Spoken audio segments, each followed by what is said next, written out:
Good morning, people, and welcome to the early watch on what the hell is today? Wednesday? Yep. Hell, whatever day it is, don't matter.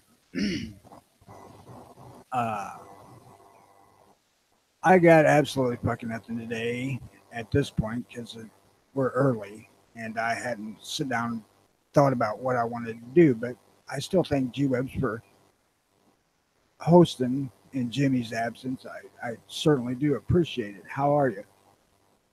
Good. And yeah, sorry I've missed a couple of days here. I think I've been missing you by a little bit early, and then I fall asleep and then wake up after you've gone. Here. I Yesterday I didn't get up really early. So, Oh, okay. matter of fact, the last 2 days, and then last night, I've been up almost all night. So, I don't know what the hell's going on. I can't get comfortable to sleep here for some reason. But I wasn't really prepared to do a show Monday or Tuesday, but I would have. Hell, ain't prepared to do it today. It is. Yeah, well, at least I figure doing it, we can, you know, touch base with the early watch people out there, and then I like going through the main page of Gun Channel, seeing what's going on. Oh, yeah, I keep up on the news. On the Daily Gun Show, I try not to look at the news, so I don't mind running through and seeing what's up. And then we can always look at what's going on in the gun show or what's coming up on the calendar. So right there, that builds the show right there. So we can take a look at some stuff on that do any work. Well, there are some things we can talk about. Uh, what I was discussing before we went on air about the kids and that tape that I'm sure is false. Uh, I seen in California where they busted somebody who was a felon who had 500 plus guns. Is this new or a long time ago? I believe it's new. I mean, it's just coming up on my homepage today. Oh, okay. Well, I'm thinking of something else anyway. This was somebody, well, I don't know, somebody who was a dealer or something working out of like an FFL working out of their house, or maybe some kind of investor or collector or something. This guy was a convicted felon, Oh, okay. so he wouldn't have been a dealer, not a collector either. But he had an epic collection, and mostly looked like wood and steel to me in the pictures. So collection's really a collection, not just an accumulation of stuff he was selling or anything. I have no idea. They're checking on that. It could very well be likely that he was trafficking illegally. I, I'm not going to say one way or another because it really didn't say. But he got busted by an anonymous tipster.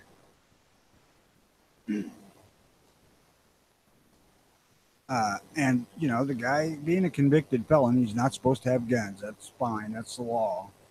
But all this anonymity these days is causing me a lot of concern.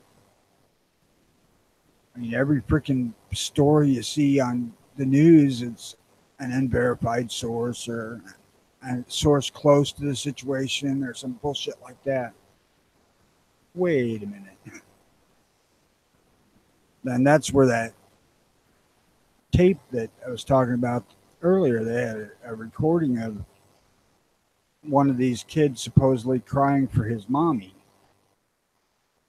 Uh, Not madre, which would be Spanish, and with no accent whatsoever.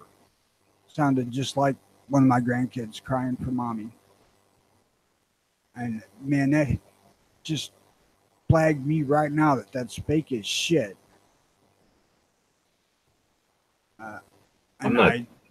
I haven't been paying attention to this, but somebody was describing it that like the protesters had set up a protest and had put their own kids in cages as part of the protest to, illustrate what they thought was going on. And then the media took pictures of that.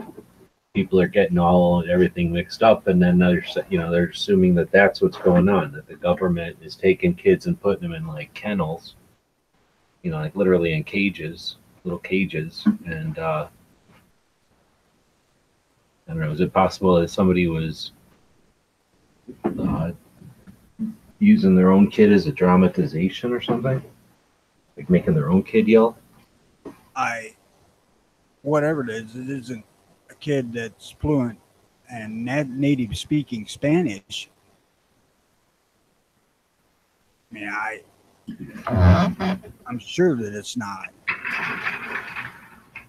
I did see that what you was talking about that faking of the kids in cages. Uh, I don't know. I don't like the idea of separating kids from their parents, but I also don't like the idea of parents using their kids to get access to the country. I mean, I'm of the belief that if you want to come to the United States, come through the border points and welcome. Fine. Uh, we were founded on immigrants. I don't have any problem with people coming here. Just do it legally.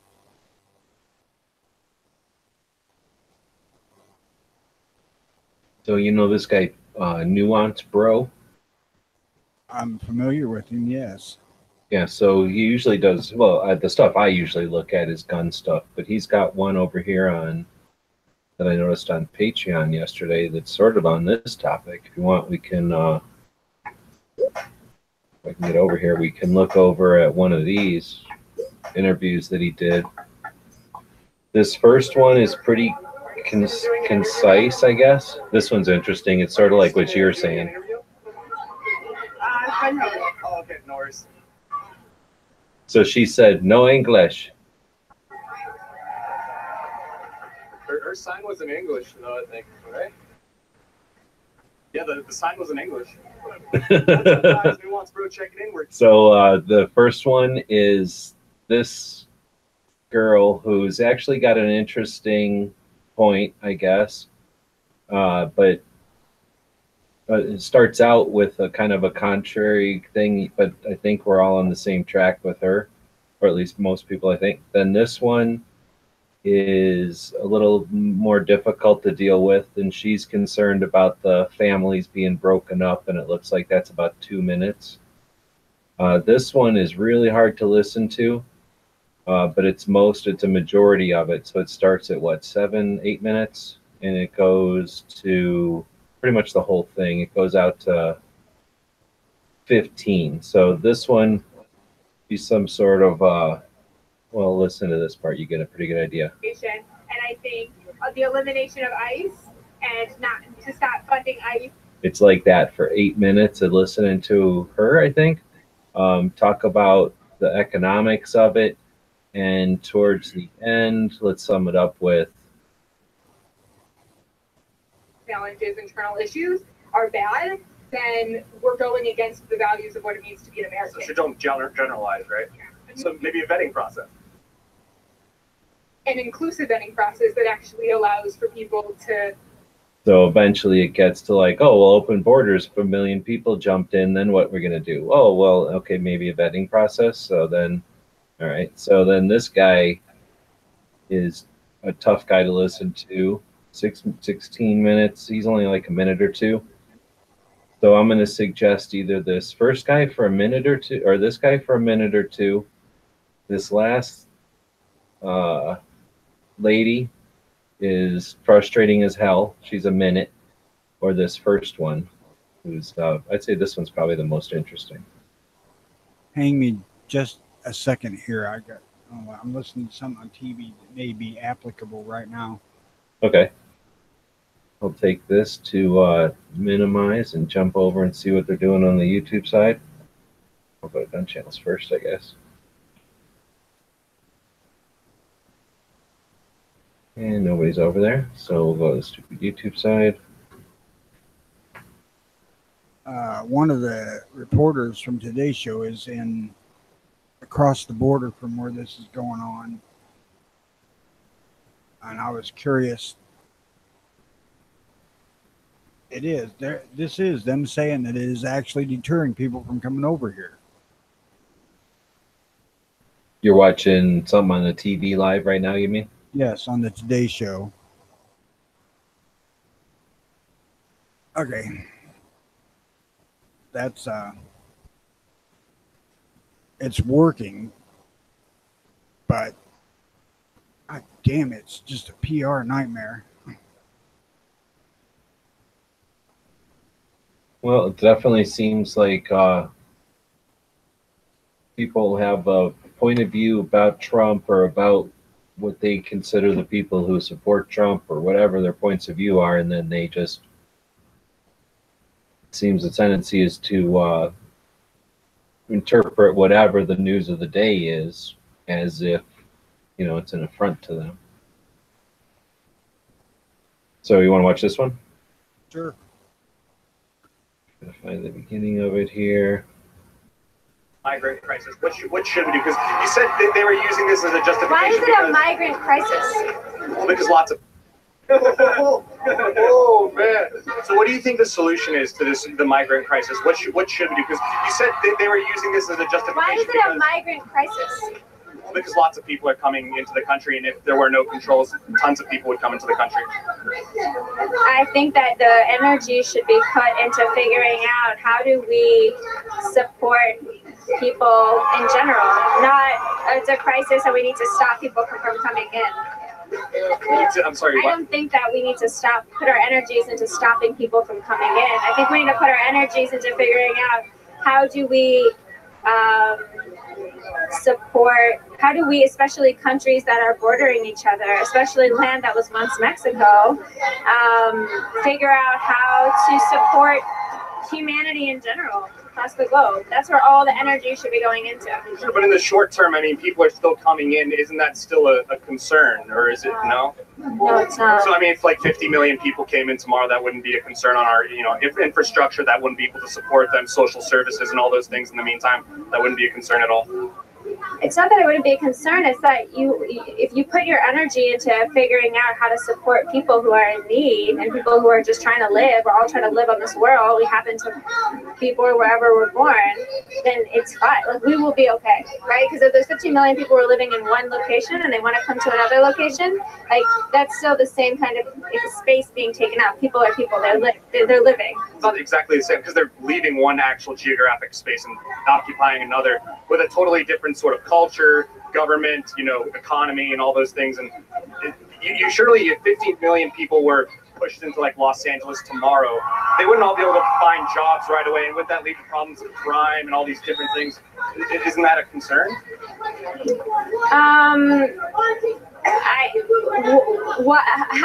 To me, the idea of 15 million people coming in overnight and all of a sudden we're addressing these issues, like that's not. Yeah, okay, it's a concern. Then what? Like, it's not a concern to the fact that the whole society is going to crumble. It wouldn't? I don't think so. I think that if we shifted how we put our energy and our profit and our focus, then we could figure out how to support people across the board. And if you think about why people are coming here, then we can figure out how to support people where they live, where they come from originally. And if they want to come here, they can come here. And if we help support lifestyles in other countries instead of depleting resources, then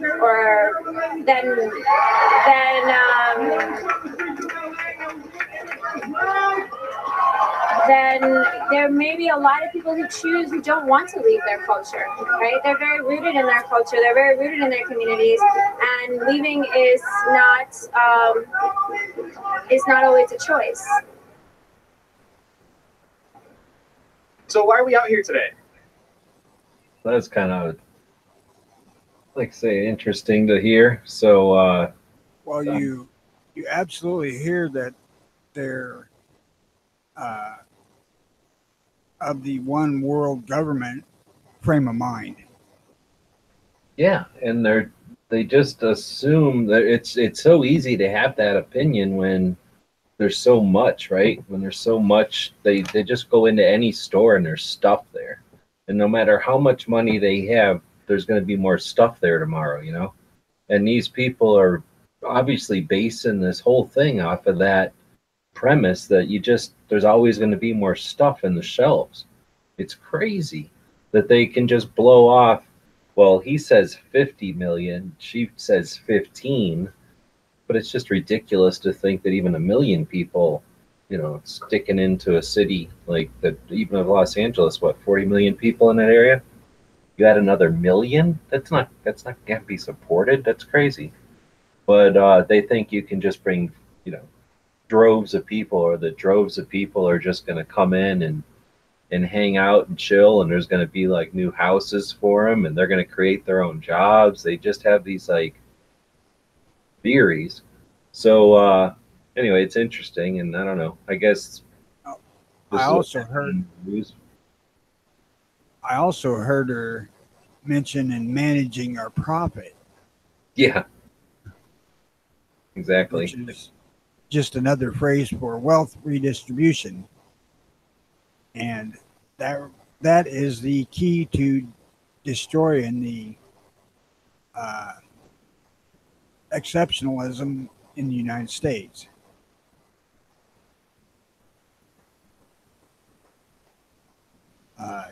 You take away the incentive to create,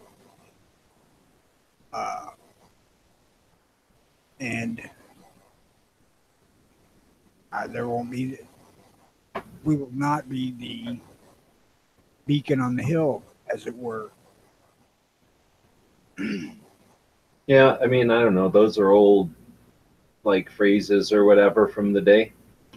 We were just, when Tony jumped into the chat I'd set up earlier, I was listening to a book on tape of what's it called? Man in the High Castle, which is a book, and now it's a TV show, I think in its second season, about if the Nazis would have won the war, and then the Nazis and the Japanese sort of divvy up the states, and the Continental Divide is the boundary.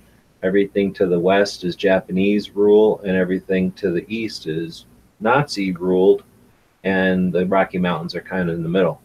And they're sort of like, neither one of them wanted the Rocky Mountains, so anyway, that's where the story is sort of about. And anyway, it's interesting because it's a science fiction writer, and I'm reading the book now, and let's not talk about the TV show because I can't really remember the TV show, but in the book, I'm about 80% of the way through it, and it's been describing a few people's interaction, and in their interaction, it's about a 7-hour, 8-hour book, and I'm like 7 hours into it plus. They've been describing the world, right? This world where the Nazis won. And one of the things that they use to describe the difference between a world of the Nazis / Japanese, and since the Nazis and Japanese won, their only nemesis is the Russians. And the way that they talk about the Nazis and the kind of way that they run the world is, for example, they don't have television. So this is, I forget what year the book is supposed to be taking place in, but it's like well after the war and everything. And, it's, let's say the 70s, but the war had still happened back in the 30s or 40s or whatever, I guess. And, so it's years after the war, but there's no television. And that's because as far as Nazis go, they thought all of our effort towards Hollywood and wasting time with sports and, I guess, recreation was nonsense, silly waste of effort, right? And resources.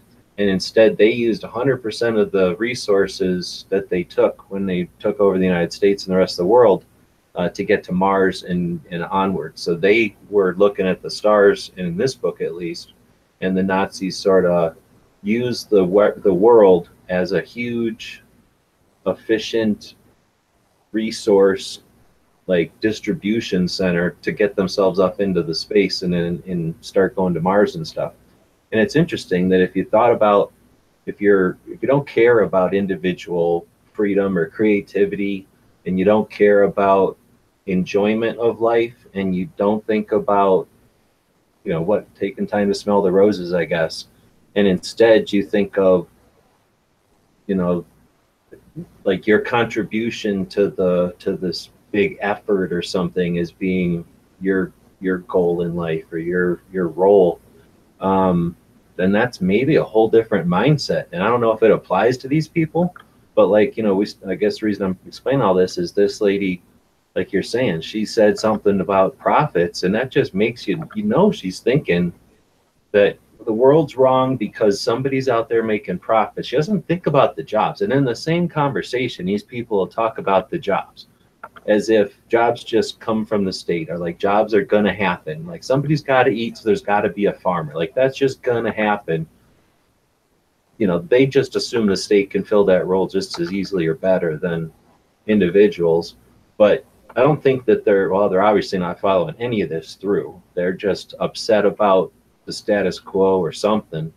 And this is an alternative that they think sounds appealing. But along with all this bullshit hive mentality, let's be part of the big collective and this distribution of wealth and stuff, like you kind of said there, beacon or whatever, like those olden phrases are really individualism. Like that's, you know, like innovation, like the, you know, yeah, Hollywood's a kind of a waste, and we'll laugh about it and make fun of it and get frustrated at the amount of money they spend.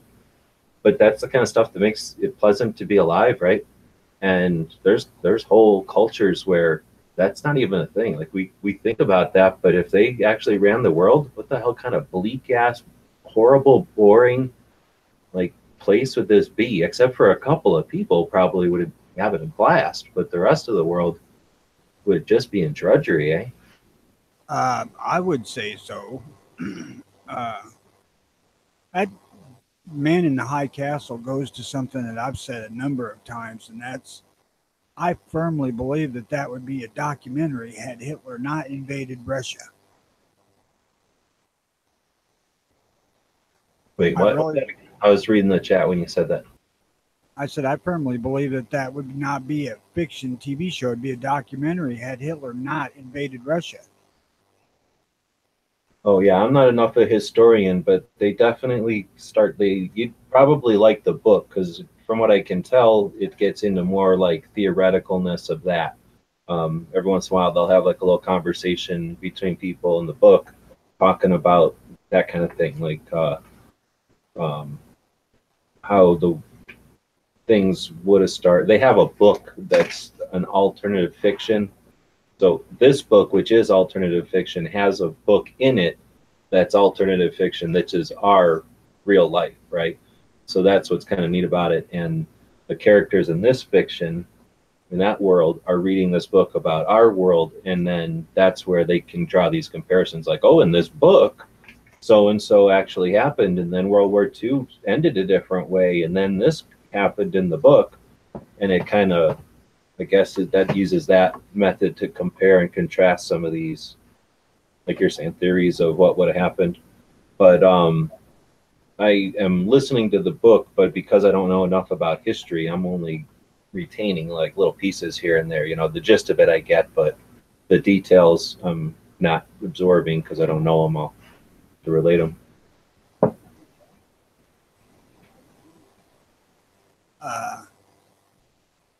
I may have to get that on my freaking Amazon.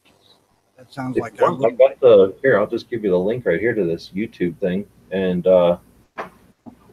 you can find all kinds of places. In fact, I can just download the MP3 and send it to you, or put it on Gun Channels or something. But there's the audio. That would be best. Yeah, I can do that. It's kind of neat because I don't know. I guess the style, maybe he's playing with it. It's Philip Dick, I think. Yeah. Is the author. I haven't read enough of his stuff, but he writes it in like a Japanese way, like in a it's almost like if a Japanese person wrote it, which is neat. So it might be annoying when you're listening to it. So I'm just giving you that heads up. The language is a little choppy. In other words, it's a little different. I had high hopes for the show when I first clicked on it to watch it, but I just could not get into it. Yeah, I'm the same way. Everybody said it was so great. It was so great. What bothers me in the TV show, it's a movie, like a video of what do you call it, a film strip or whatever that they're watching, and that film strip is our future. And I thought it was going to be some sort of time warp or time machine or something, because it was science fiction, I was told. And I kept waiting for that, and I could never happen. So I'm gonna go watch it again now that I've read or listened to the book, and see, because everybody does who likes it is raving about it, and they're watching episode or season 2, saying it's so great. Also, Uh, the thing that struck me right off the bat was it was far too easy for the quote unquote good guys to move around and uh, obtain weapons, things like that. Uh, if you look to East Germany during the Soviet era, it wasn't that fucking easy. Uh, and it just, I could not suspend disbelief and enjoy the thing. Probably because of my views that Hitler would have won the war had he not invaded Russia. I'm sure of that sitting here. what's He cool in was this book stomping is, the. Go ahead. one of the things in this book is that even though the Nazis won, Hitler was sort of like, they realized he was kind of odd and weird, and it's not like a weird Hitler future. It's Nazis, and it's very like horrible as far as like having fascists run it, and there's no, there's Nazi police running around, and it's, show me your papers and shit, but not like crazy, not like a madman, tyrannical, crazy guy who just runs around being crazy. It's like very orderly and efficient and German. So they kind of allude to Hitler being kind of a dumbass and like having bad ideas and stuff, and that one of the reasons they won the war, I think, is because they didn't listen to him and just did the right stuff to win a war type of thing.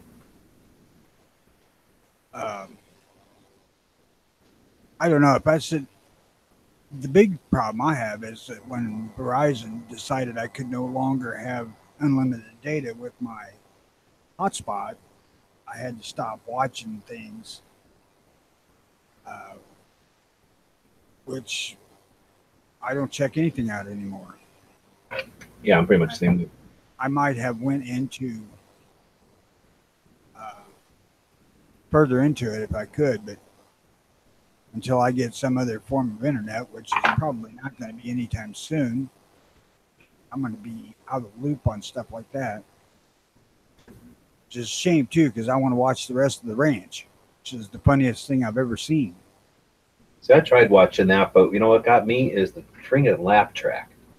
Like for some reason, I tuned into the laugh track, and then I like every time they said something, the laugh track would happen, and I couldn't tune that out. So I'll have to go try to watch it again. It's absolutely hysterical watching Sam Elliott in that show. In all of his movies you see him make that I've seen, he rarely ever says a bad word. I mean, to the John Wayne end of the scale, don't say bad words. Are you saying he does in this one? I don't remember. Oh, yeah. The funniest line from that show, this is a Netflix original, and they're talking about something, and one of his kids mentions Netflix, and he says, "What the fuck is Netflix?"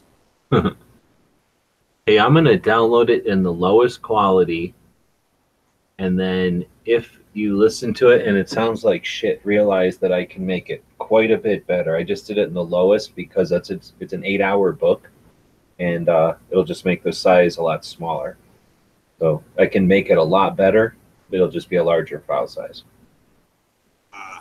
Anyway, it's going to take a little while even at this size to download. I'm downloading it now.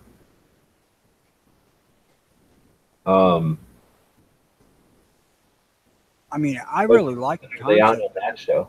It's in more than one season, right? What? The Ranch, it's on more than one season, right? Yeah, it's done. I think it's on 4. Oh, okay. They didn't call them seasons, though. They called it something else. Parts, I think. Part 1, 2, 3, and 4. But it is. I don't even like Ashton Kutcher at all. But he's funny in this. at least I could sit and watch the show with him in it, which I couldn't stand that 70s show because of him. Yeah, I don't like him, but I could still watch that 70s show because of the chicks. Oh, then you got to watch The Ranch.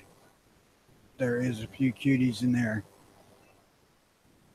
It's not quite bound to the same conventions as regular TV.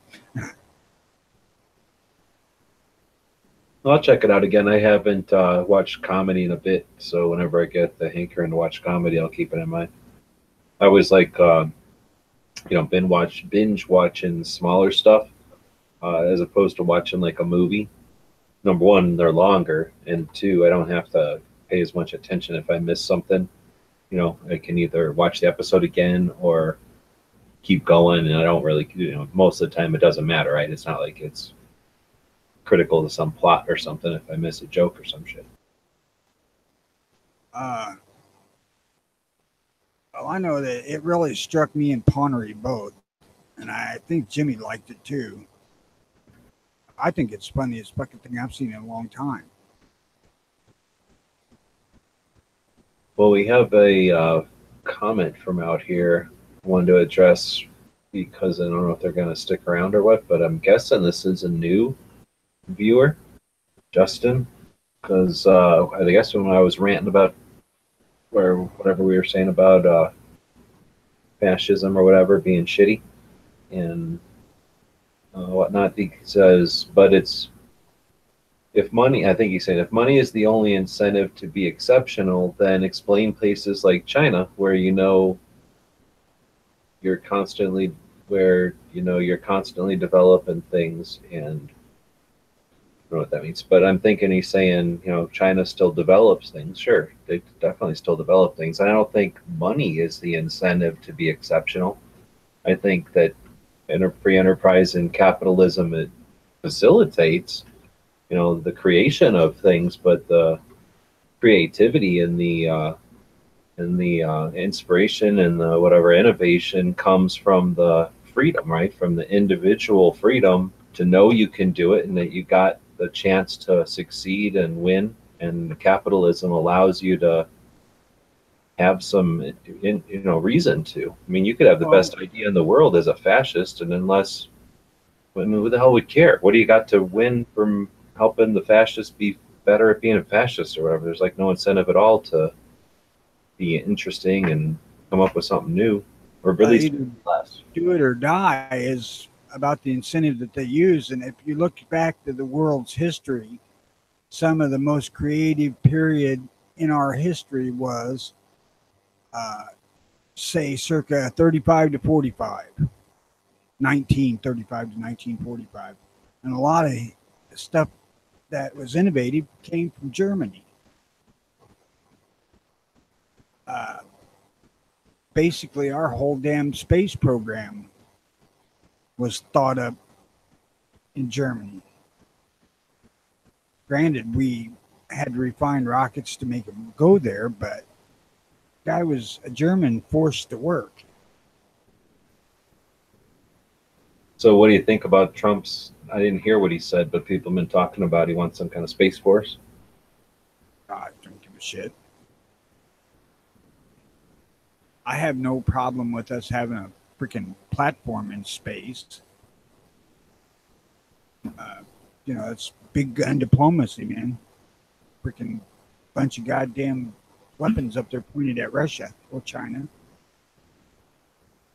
Yeah, pretty much is the idea to get something up there that's military so that we can stop, like, knock down people who are trying to put their own military shit up there, and then also dominate the planet from space.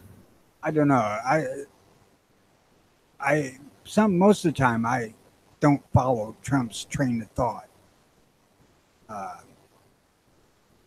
I'm not a big Trump fan, but even though he seems to be in left field sometimes, he has good instincts, evidently. And as far as space exploration, I don't think we should have ever mothballed NASA and the shuttle program. Well, Obama figured out that that was wasting too much gas and it was hurting the atmosphere. Uh, I think that there's going to be a market for people that want to go into outer space, at least into the upper reaches of outer space here at Earth. You know, maybe not travel to other planets because we ain't anywhere near that yet. But I don't understand why the hell we gave up on going to the moon. I don't know, because of it's too expensive and you could use that money to open the borders, Tony. Well, you may have a Well, I point think there. that I'm okay with the government stopping it. I don't think the government was tasked anywhere with doing it. I think they suck at doing everything else and they waste money and they don't own space. So I'm okay with whatever Elon Musk or whatever, Aeon Flux doing his thing or SpaceX or whatever, build the first best thing. Yeah, I'm fine with that too. But I really think we should set up a base on the moon. Well, that's the thing. So we had dominance for a while with nuclear or whatever, Cold War shit. Did we sign some kind of thing that said we wouldn't go into space and militarize space? I don't know. We must have, right? Because it seems stupid. Because we can go up into space, unless I'm wrong, you can stand up in space with like a bunch of rocks, right? Just garbage. You can just collect garbage and shit and then wad it up and then drop it. As long as you dropped it accurately, it would hit the ground with incredible force, right? And isn't that a thing? So you could just have a platform in space that hovers around over a bunch of people who are assholes, just drop shit on them. And as long as you're the one who's up there with a platform and some kind of way to scoot around, anybody who tries to go up there, you just knock them back down. Like it's like trying to get out of a pool, right? Just knock them down every time they try to come up. And then we dominate space and we're legit and we don't hurt anybody with it. We just say, hey, everybody calm the fuck down because we're going to wail on you from space. And then why wouldn't that turn into a massive space port and then into a research colony and then everybody in the world gets chill about it? And yeah, we turn into Star Trek and who cares if we can get to another planet? All we got to do is get up to that, what do you call that, meteor field or whatever and get all kinds of materials from there. Harvest space ice or something, and then make giant space stations up there. You know, figure out how to get out of here once we're up in space. Well, a lot of the science fiction movies and whatnot have hit on our biggest problem with getting way the fuck out in space, and that's the amount of fuel it takes to get out of Earth's atmosphere. You know, so for us to travel to some other location, like Mars maybe, we would have to assemble the machinery in outer space. Right. And that's what I say. I don't understand why they just abandoned the freaking moon. I don't know. There must be some reason. It must be a pain in the ass to get there or something, but No money there, I suppose. well, it's just a bunch of rocks, right? So I can see going and finding some meteorite full of metal and turning that into a metal factory and start building whatever we need to build, rockets and giant spaceships up there. But you're right, you got to build it all up there. Yeah, there's no getting something that's going to travel that far out of our atmosphere with the technology we have even today. But, you know, I suppose that it's just too much of a drain on the taxpayers that they can use for replanting these immigrants.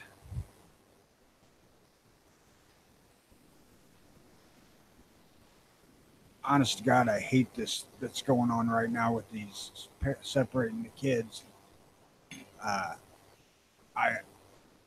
I'm sure that the kids are being well cared for where they're at, but the visual of this is there's no way this is good. Even if it is doing the deterring that they want, it's still not, you don't make this look good in any way. And I don't know the answer because throwing the kids in jail with their parents looks even worse. Yeah, I mean, if we're talking, I guess they're talking like families coming across the border in a car or something, or they're walking across the border over the desert. I'm not aware of that happening as often. I guess it's possible that they walk across with their whole family.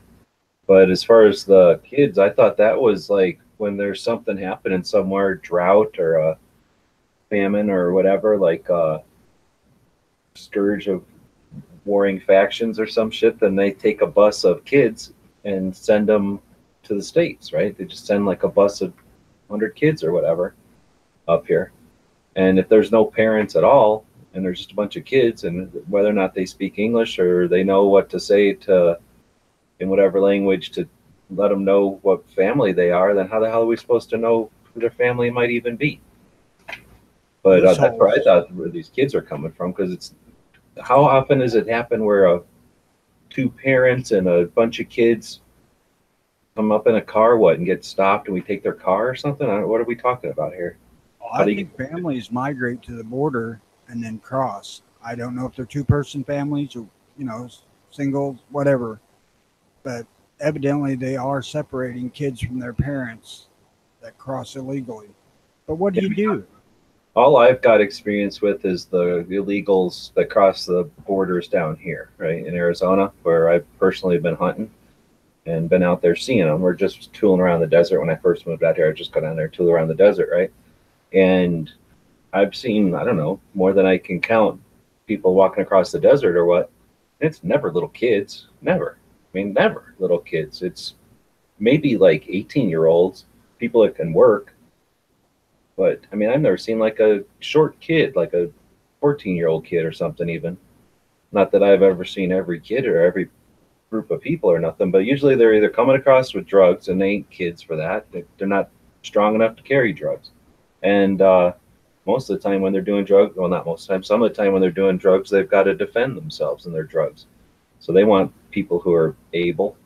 And if they're walking across to work, which is by far the majority of everything I've ever seen, is a shit ton of people walk up in a giant, vast pile, and vans will pull up and barely stop, and they pour into those vans, and then they haul ass. And there's no kids. I mean, like I say, these are people going to work in freaking meat factories and shit. I suppose you might discuss this with Matt. I mean, this is supposedly taking place in his area. Oh, never enough ammo? Yeah. Yeah. Got to be different. Texas is different than Arizona. We got public lands for the most part, ranchers. Texas, it's all people own that land. And it's got to be a little different when you're walking across a Texan's property.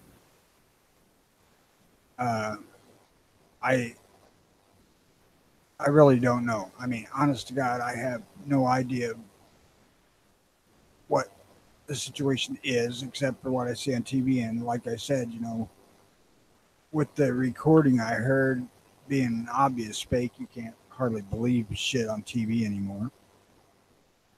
But all these people that are raising hell about these kids being separated from their parents, what the fuck are you supposed to do? Lock the kids in jail with the parents? I mean, I know what they want. They want to just let them freely come in. And I'm actually not opposed to open border with control points. If you want to come here, come through the gate and you're good. I don't think we should reject people, with the exception to criminals. America's built on immigrants. No, it's built on immigration, yes. Well, okay, I'll give you that one, yeah. Because you can't put open borders and then qualify it with you don't want criminals, because it's either open or it ain't open. And if it ain't open, then how the hell do you vest people just walking up to the door? The way you do that is you say you apply for an interview, an appointment, and you follow the steps or whatever, and blah, blah, blah. And then how do you deal with the people walking up to the gate anyway? So I don't know. My answer is fine. Do whatever you want with borders. Tear them down.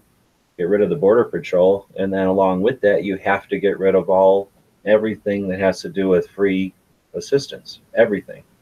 You got to. There's no free anything because that's the only way to discourage people from walking up here. Nobody's walking up here to, or at least the people that are the problem aren't walking up here to work hard and what do you call it? Not take advantage of all the free shit. I agree. I do not think a person who's not a citizen of this country should get assistance. Citizens of the country don't fucking get assistance. Done. Like nothing. Nobody gets nothing. And then boom. Why would anybody want to come here unless you're wanting to work hard?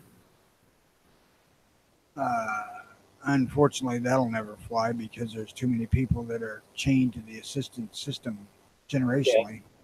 Potentially, but at least that I think if you put that stipulation on it, then people would be less worried about open borders or whatever.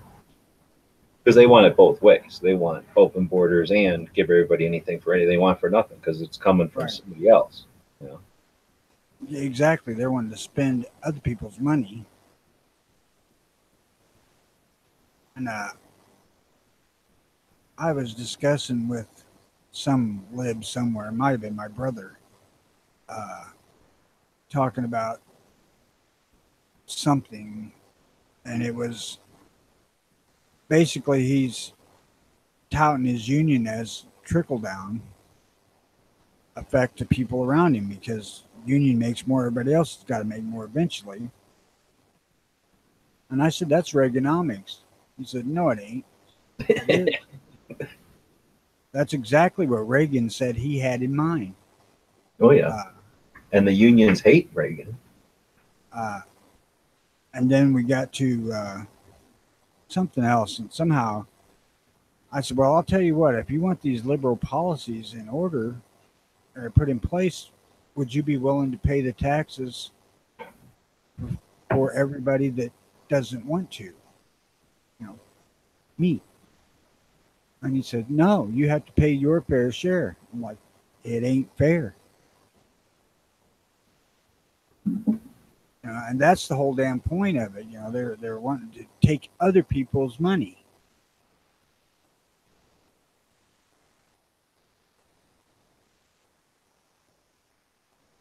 And this line of thinking comes from, Illinois, where we are mostly looking at this in our government. And we got a billionaire running for governor on the other side of the aisle. And he bought a mansion for millions of dollars and then took toilets out of it and declared it unlivable.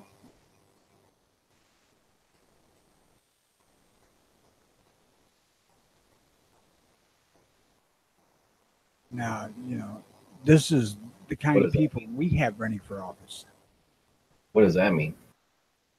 They're unlivable. Well, if he declared it unlivable, he could take a full write-off on it. Oh, okay. So he did it as some kind of a scam to... Yeah, it's a tax scam. He lost, and this was during the big boom in housing. So he bought this place, and day by day as he owned it, it went up in value, or real estate did. And he just had all the toilets removed and declared it unlivable and took a tax loss on it of millions. And then when it came time to sell it, put the taxes or toilets back in it and sold it. Or put new toilets in it or something. I'm going to swear that he stored the old toilets, but this is the kind of people the rules or whatever enough to manipulate them and exploit them, I guess. Right. He's not wanting to pay his share of freaking taxes, but he's wanting to take money out of everybody else's pocket.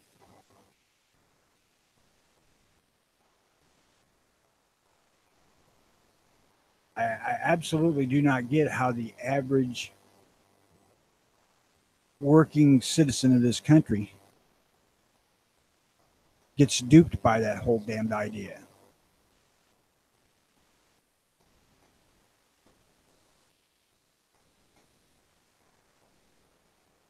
I mean, you know, for one, you want to tax the rich more. Well, at some point they're going to move. They're going to buy a fucking island out in the middle of the ocean and move there or something. They're going to move to a tax haven because they're not going to continually give away their money. Yeah, they're fucking greedy. I don't know why people think that that's a thing. Oh, they want to live here because it's so good. Like, yeah, they'll vacation here all the time. But they'll take their money and go to wherever the hell they feel like because they're rich, dumbass. Like, what the fuck? They got no interest in going where it ain't cool. And when, say, just half of them moved out, you know, who's going to pay their share of taxes? The guys that are working in the middle class. You know, guys that are below middle class level, most of them don't pay any taxes on the federal level. And that's just the way the tax code's worked out, but there's still state tax, and, you know, of course we pay taxes on everyday items. You know, there's sales tax and there's gas tax and there's fucking $2 worth of tax or $4 worth of tax on cigarettes. But so everybody's paying some tax if they buy anything.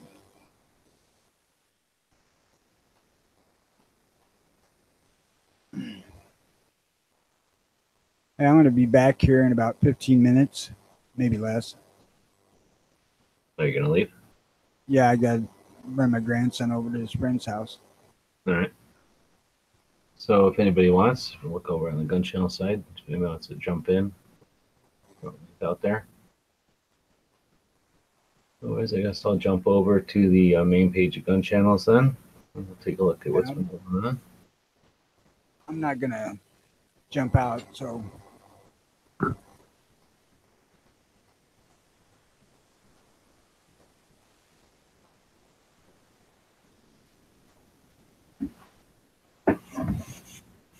Looks like we got Rick's Life coming up, shooting for the disabled at 7 p.m. Eastern.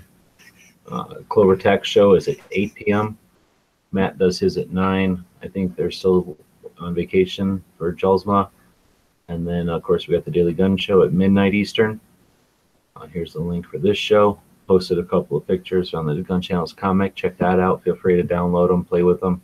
I know Gary already played with a couple of them. They were asking about the movie. We did the Daily Gun Show, and yesterday was the anniversary, the 66th anniversary of the Green Beret, so I wanted to watch the Green Beret movie. But Smeggy was online. He opened up a cave, so we ended up bullshitting in there. And I figure we'll watch the movie later on this week then. And we talked about it in the Daily Gun Show, but I think what we're going to do after this week, because this week we got a reason to watch the Green Berets, but maybe later on this week or next week for sure, what we're going to do is set up a poll and then put a couple of ideas in there and then have people vote on what movie we watch at the end of the week. And that should be fun. Oh, let's see, we got Dead Horse doing his chat last night. Or no, that was him posting us. Rick posted this thing up on his channel. He's crazy. Posting installing a Hogue free-floating handguard on a PCC, pistol caliber carbine. So he posted that on YouTube. He's crazy. Patriot posted a quote here: those who expect to reap the blessings of freedom must, like men, undergo the fatigues of supporting it. It's a pretty good one. Another one here from Thomas Jefferson. It is error alone which needs the support of government. Truth can stand by itself. Subject opinion to coercion. Whom will you make your inquisitors? So what the hell is this saying? It is error alone which needs the support of government. Truth can stand by itself. Subject opinion to coercion. Whom will you make your inquisitors? Yeah, I don't understand that one. Hit or Miss was on. I didn't watch that. I don't know if anybody did. Let us know what it was like. Looks like Ghost had a show also. Ghost posted something here about California All right, guys, compliant, today we're looking at I guess, featureless. featureless ARs, and Turner's been doing a pretty good job. It's a gun shop, chain of stores in California.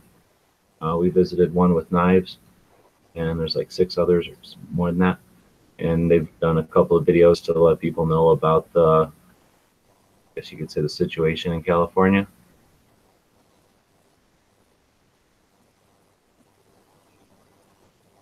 All right, so those guys are having some sort of a chat war, it looks like. We'll keep digging back.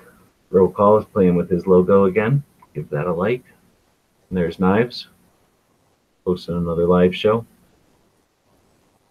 They're just sharing. They're only going to stop advertising accessories to those under 18. So I guess they're putting some more filters over on Facebook.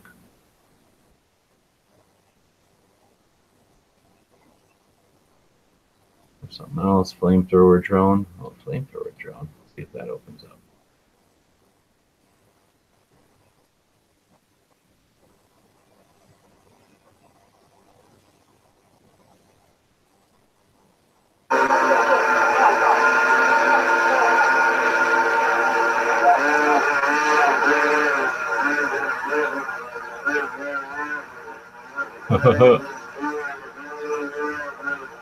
How cool is that? I guess they had to burn that stuff off of a power line. That's pretty awesome.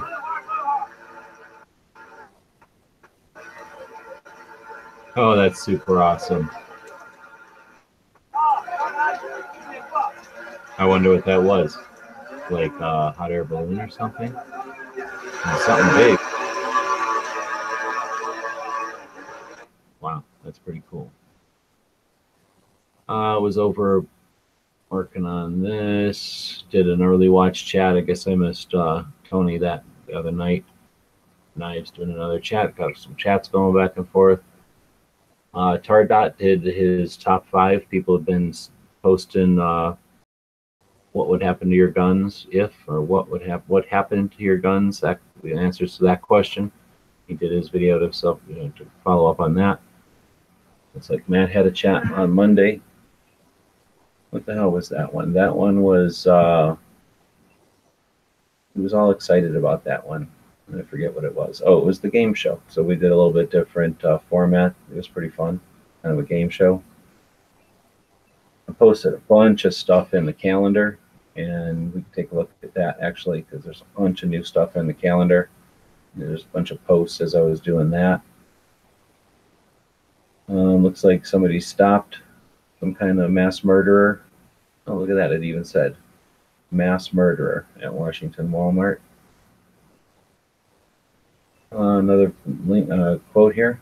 Without law, liberty loses its nature and its name and becomes lascivious. Okay, I'm not going to be able to say it. Nope, not going to be able to say it. This was a guy up in Illinois. It was okay. Dano posted this. Dano did a hit and run. Doesn't post much anymore. But this was okay. But kind of the same old thing. I don't know. That horse says it's epic. It's 5 minutes. I'm already copyrighted, I'm sure. Children and teachers. No, we can't report to the police. And when he called the police and said, I feel like I'm going out of my mind, Howard County, he said, oh, how do you gun shops are going off? Yeah, it's real easy to say, they had a gun. Bureaucrats have never. I mean, he said it well, and he said it in an interesting way, but he's really using the fear of, so what's going on in schools, and I just can't get behind that. Tardot posted, or the Gun Gals posted a thing. That's Sunday already. Red Life posted a new logo. Pretty good. Somewhere back here, we're going to find a link from Too Hottie that's worth listening to. I think it's like 5 minutes. as soon as I got a couple minutes to kill before Tony gets back. Now, I think Tony might actually want to hear this, so that's frustrating. But that's the link right there. We're going to listen to that. Going back, looks like Dano linked and ran with outtakes from Gunny.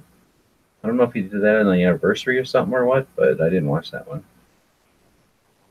Opinionated Rick posted something on, that was probably Saturday. So now we're getting into Saturday morning. And then we got Friday night. So if we go back a little bit earlier, we get to Friday morning when we did the last show last. So this thing I'll open up and open it in a new window, and then we'll pause it. Or maybe I'll get rid of this ad. Is that an ad coming? No, just their stupid intro. Wow, could that be longer? That's a shitty long intro. Quit it. All right, so I guess with all that, we will jump back over to the gun channel side. Nobody's chatting, so we'll put a link back over on the stupid YouTube side. Always better to watch on the gun channel side. It's better. So let's put a link out here.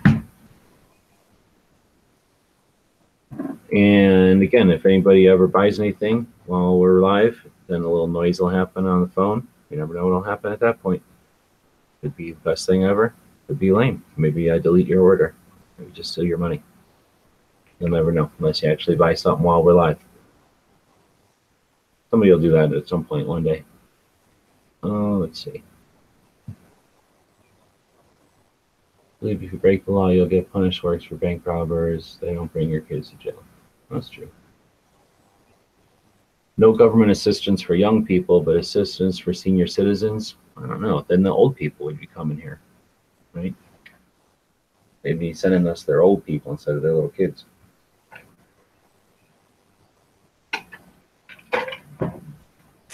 I say take all the government assistance away. That gives about 20% of the federal spending back to the people, which is, I'm assuming, calculates about 25% of their taxes.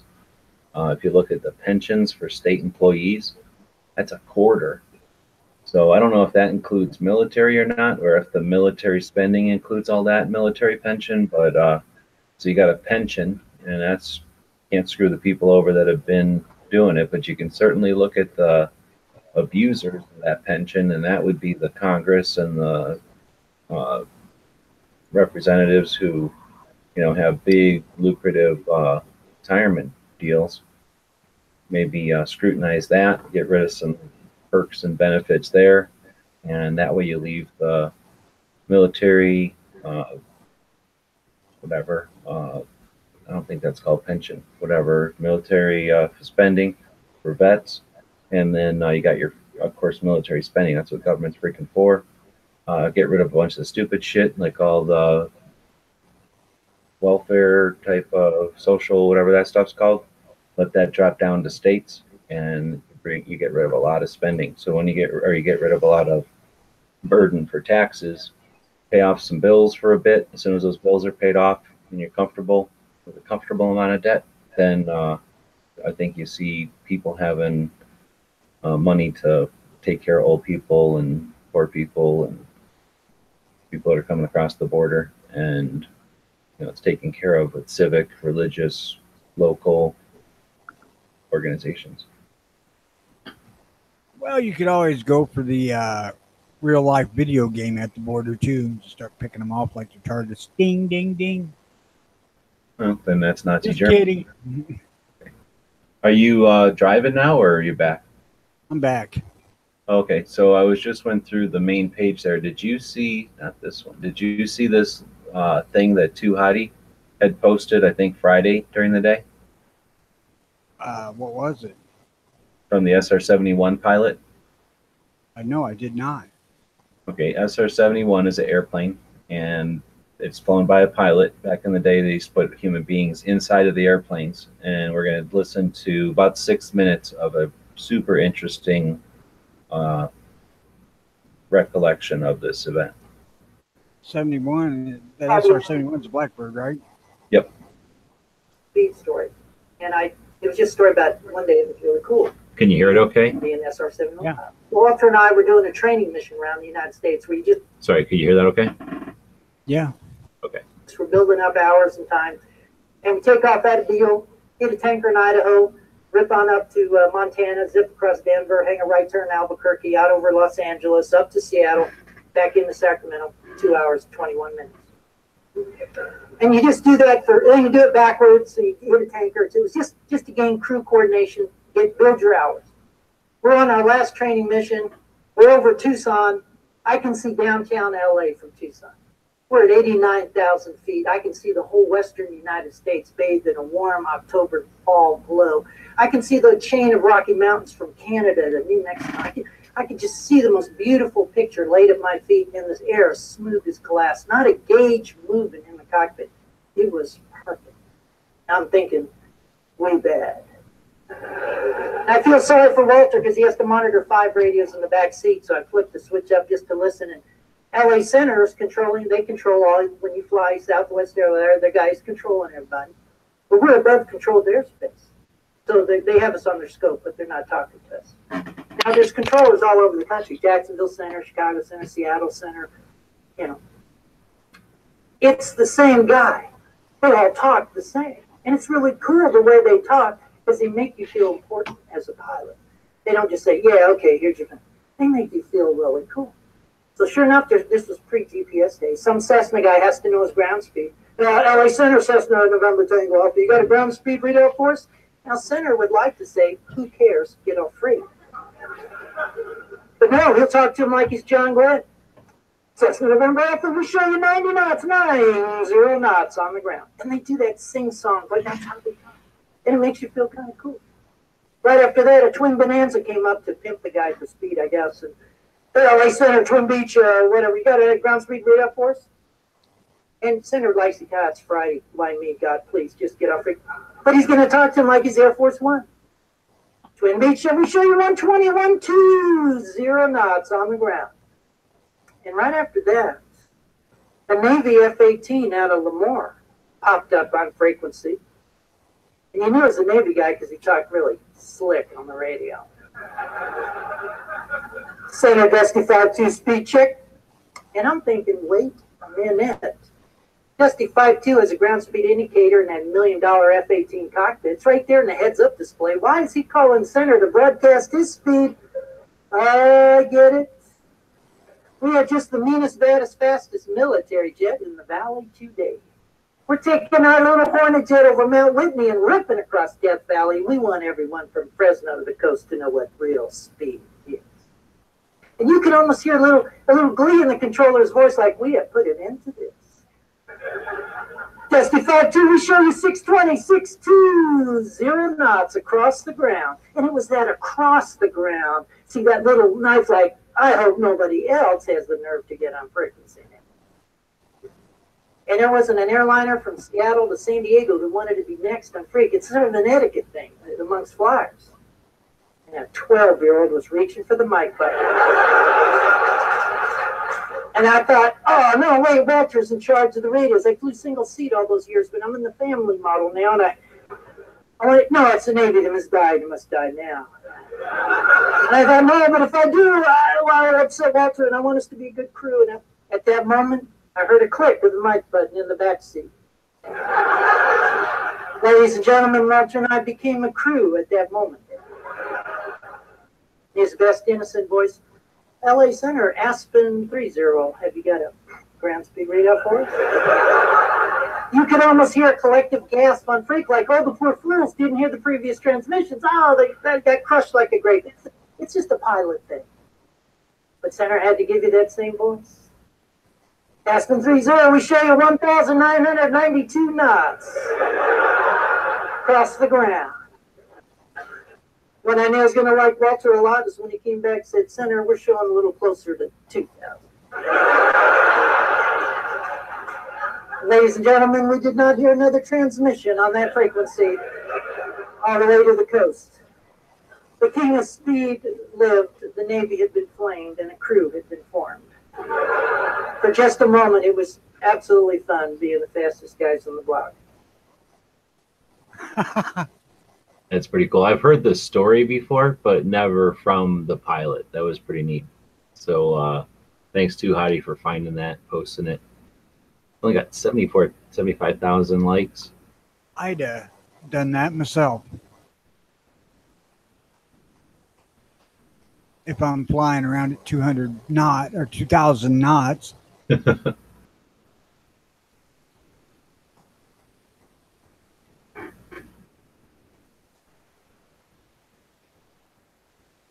And we ended up, we've been watching movies over on GunTube and stuff, and we played that video, and then found a really cool, I guess in Texas somewhere, I think in Dallas, but in Texas for sure. There's the SR-71 trainer, the simulator that they would, test in and qualify in and stuff like that. So it's basically a mock-up of the cockpit, a simulator. And the guy, one of the pilots, was going through the simulator, showing what everything was, what all the gauges and knobs and doodads are. Really neat. And they're talking about it in the chat right now, in the text chat. That's 1960s tech. I mean, it's like, it's crazy. It's like looking at an old, I don't know, World War II plane or something. It's just gauges and metal, and there's nothing plastic in there. There's hardly anything. There's nothing that looks different than a World War II plane, really. Yeah, how many guys that are pilots today would fly SR-71? Sounds like it's pretty crazy. You have to engage the afterburners at some point, and you have to, there's like so many bursts of this chemical that's super, well, I guess everything's super flammable, but there's this, because everything's so flammable, or because of the way it's flammable, it can't burn until it gets to a certain temperature. So you have to have this other chemical to kind of kickstart the engine to turn into afterburners, and you only get X amount of squirts of that chemical. And they have to it was interesting to listen to the pilot, like how they'll kind of run the engines on afterburners at some point, and then once you get to 3 times the speed of sound, how they're able to determine the speed they're going. Yeah, it's just really neat.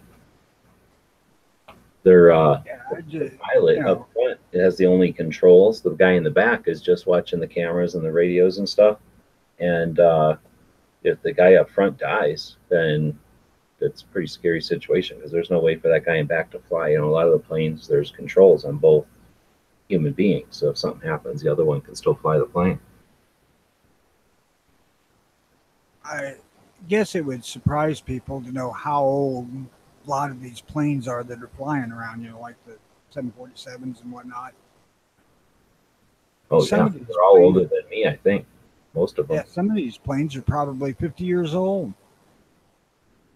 I know the B-52s, super old. A-10s are old. They, I mean, you take the freaking engines out and replace them ever so often. What the hell else is to wear out on the airplane? Heck, wheel bearings a couple times a year.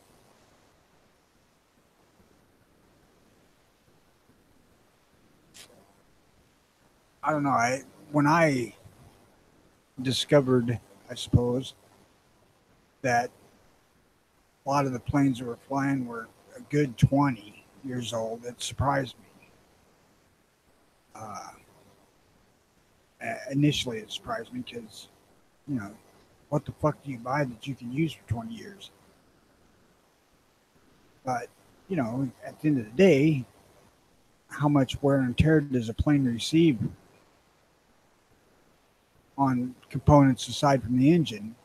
I'm sure that there's some wear and tear on the places where the wings join and stuff like that, and the actual flaps and things that move on the thing, but hell, there ain't that much to it. Wiring, that would be a bitch. They're flying 3 times the speed of sound, so that's a whole nother ball of wax. You got to be so far ahead of the game with what you're doing. I'm not talking about that plane. I'm talking about like Boeing's.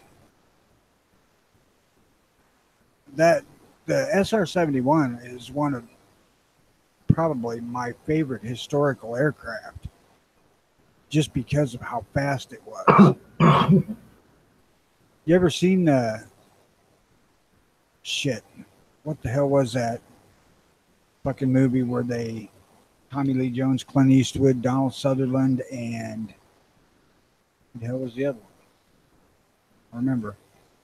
For their old astronauts? Yeah, and they got sent up in space. Vaguely. I remember that it's mixing. I'm mixing it with other movies, I think. But they fly an SR-71 in it? No, but Tommy Lee Jones gives a bit of a dissertation. He talks about SR-71. I can't even think of words today. Dissertation, that's the word I was looking for. Kind of a dissertation on his flight experience in the SR-71. Oh, okay. I don't know if it's true or not, but it was interesting. He basically said the thing wasn't worth a shit until it got up above Mach something or other.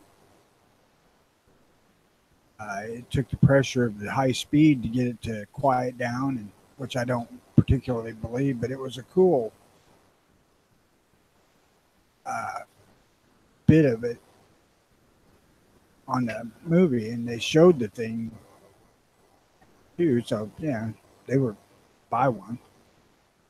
I don't remember when that movie came out, but it's an interesting plane because it was top secret, completely for the longest time, and then once it was, let known or whatever, then you got information about it. I can remember being a kid in high school, and there was facts about it as far as its records and its performance and that kind of thing. And then once they were out of service and you start seeing them at museums and stuff, there's books written about them, and the pilots can start talking and the crews and stuff. And it became less than, like, I guess when we were looking at it, they had their own what's it called, their own like branch of the whole secret, top secret hierarchy, where it was very high top secret, but in a need to know type of area. So it's not just like if you were at this clearance level, then you were authorized to know about the SR-71. Like, you had to be involved with the SR-71 to even know it existed or something for the longest time. So as that information got unclassified or desensitized or whatever it's called, then nowadays you go online, you can find just tons. It doesn't take very long at all to get lots and lots of facts. But I'm guessing that movie, whenever it came out, had to deal with whatever facts were available at the time, right? So they probably were trying to sum up what was known at the time. And I bet you at the time there weren't pilots doing lectures like there are now, telling us all about the intricacies of it and all that. I would wish I could remember the name of that damn movie now. Somebody shout it out, because I can't. It's not coming to mind. But they didn't give any real specs on the thing. It was just basically him acting out his description of how it flew. And it was a short little bit, but it was just entertaining piece of that movie. Especially if you're a plane guy. Well, we got it on the Instagram right now live, and we're watching on the Gun Channel side and the YouTube side. Nobody's shouting out what that movie is, though. No. No. That's not it. That's just Clay being weird over there. It doesn't really matter anyway. I had this poster though, because I was a big fan of it as well, and it just looks awesome. It's an awesome plane and everything. And it was just basically a poster, and then it had a shit ton of facts about it on there, just written out, so you'd have something to read, I guess. And they wore space suits. They were all pressurized, just like because they were up so high or whatever.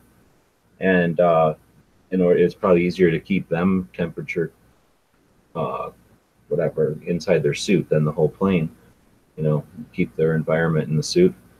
But they said when they would eat or whatever, all they had to do, because the thing was going so fast, all they had to do is hold a piece of, like a can of soup or something, to the window, and it would cook it. So that plane got pretty fucking hot. Wow. They were showing in in that walkthrough that the guy does. I'm sure you can find it on YouTube. We found it in like 2 seconds. Just do probably a walkthrough of the SR-71 cockpit or something. And he's walking through. There's the pilot is up front, and that's like a little tiny area for this little poor guy.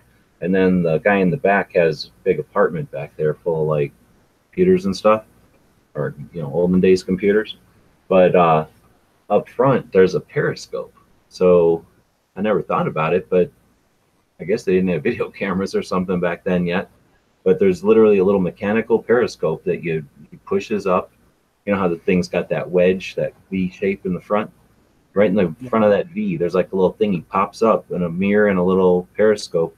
And it's for, he said it's for when they're refueling, or if they want to look at, like if they have some kind of issue with the wing or something, they can look out at a wing.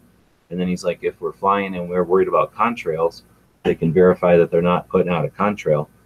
And I was thinking, oh shit, I never thought about that. But if they're trying to, be stealthy up there and they're leaving a big ass contrail, that doesn't really help nothing. I took a picture of an aircraft interior down at Tulsa, and that ain't it. And I don't remember what it was, but it was a 2-seat inline jobby. And I don't see any controls on the back seat whatsoever. I don't remember what the hell it was. You looking at the picture now? Yeah. Share it with us. I'm sure we'll figure it out. Don't know how. Does it have windows, or is it just 4 little tiny windows? Like it's open top. Yeah, it's not the SR-71. Then the SR-71 is more like a spaceship. It's like you're in a little tiny vault, and then there's just little windows that you can barely look out of. You have to kind of stand up or kind of lean forward and up and shit to look out of them too. Okay, but I remembered looking at the thing down there, but I do not remember what it was. Travis is asking, did it fly so high that the sonic boom wasn't detectable from the ground? I'm pretty sure that it would just sonic boom 3 times, right? Every time you break the sound barrier, again, you hit barrier, right? So I think it'll hit 3 booms going to speed, and then it just booked across Russia at speed. So they didn't accelerate over Russia. They accelerated before they got to Russia, and then they book across. You know what I'm saying? I don't think that it was an issue, because I think they do their sonic boom somewhere where nobody cared. I think. I don't know. But on the other hand, they're at 80,000 feet. So yeah, I'm sure nobody heard shit from 80,000 feet. I honestly don't know about the 3 sonic booms. I had not heard that before. I'm pretty sure there's a boom, because that's, at least I think I just remember that from watching what's the name of that movie? The Right Stuff, when they were, going through all the pilots whenever they broke the second 2 times the speed of sound. I think they hit another barrier. I might be crazy. Well, I'm not saying that you're wrong. I'm just saying I had not heard of it.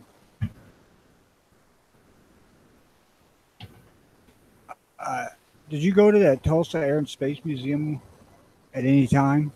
No, I didn't. You guys are all talking about it. It looked little to me, so I didn't. But now I'm guessing I probably should. It is little, but they've got quite a bit of stuff in there, especially if you're a real aviation fan. Old gasoline engined, internal combustion engine airplanes, prop planes, whatever the hell you want to call them. Because they have several displays where you can look at plane engines on stands. They have a jet there too, but man, there's a bunch of shit there to see in such a small space. I think there's probably 18 to maybe 20 planes in there. Some of them are scales.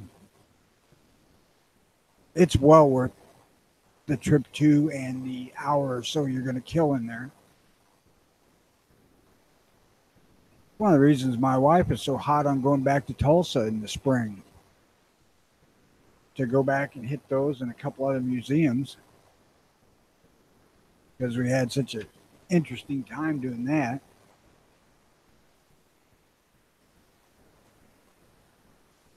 Little Roger Museum was another one that's awesome. I was just looking to see if Wikipedia said anything about the multiple sound barriers or if I'm crazy, and it didn't say anything, but it did say that somebody broke the sound barrier on land in a vehicle. So a rocket sled in 1948, and then that was an unmanned rocket sled at Northrop. And then in 1997, a vehicle became the first one with a person in it to break the land speed barrier or land sound barrier.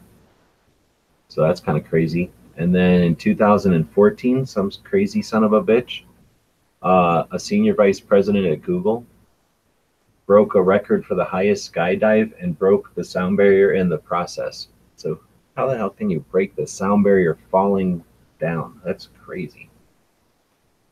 And then I guess he lived. Wow. I don't know how, because terminal velocity is like 125 miles an hour. Yeah, so I kind of figured. So I guess carried some lead weights or something. Don't matter. I mean, terminal velocity is what it is. It's how fast you fall. Well, I don't know. Yeah, no idea. I know that the first sound barrier in a plane was just some guy doing a nosedive, right? Figured it out. I don't know. I think that somebody was doing a bombing run and broke the sound barrier, and they're like, what the hell? And then figured out they could make planes do it. I mean, the sonic boom at sound barriers actually just the plane going faster than sound waves will travel. But as far as the second and third time, I don't think that would make any difference. But there again, I don't know.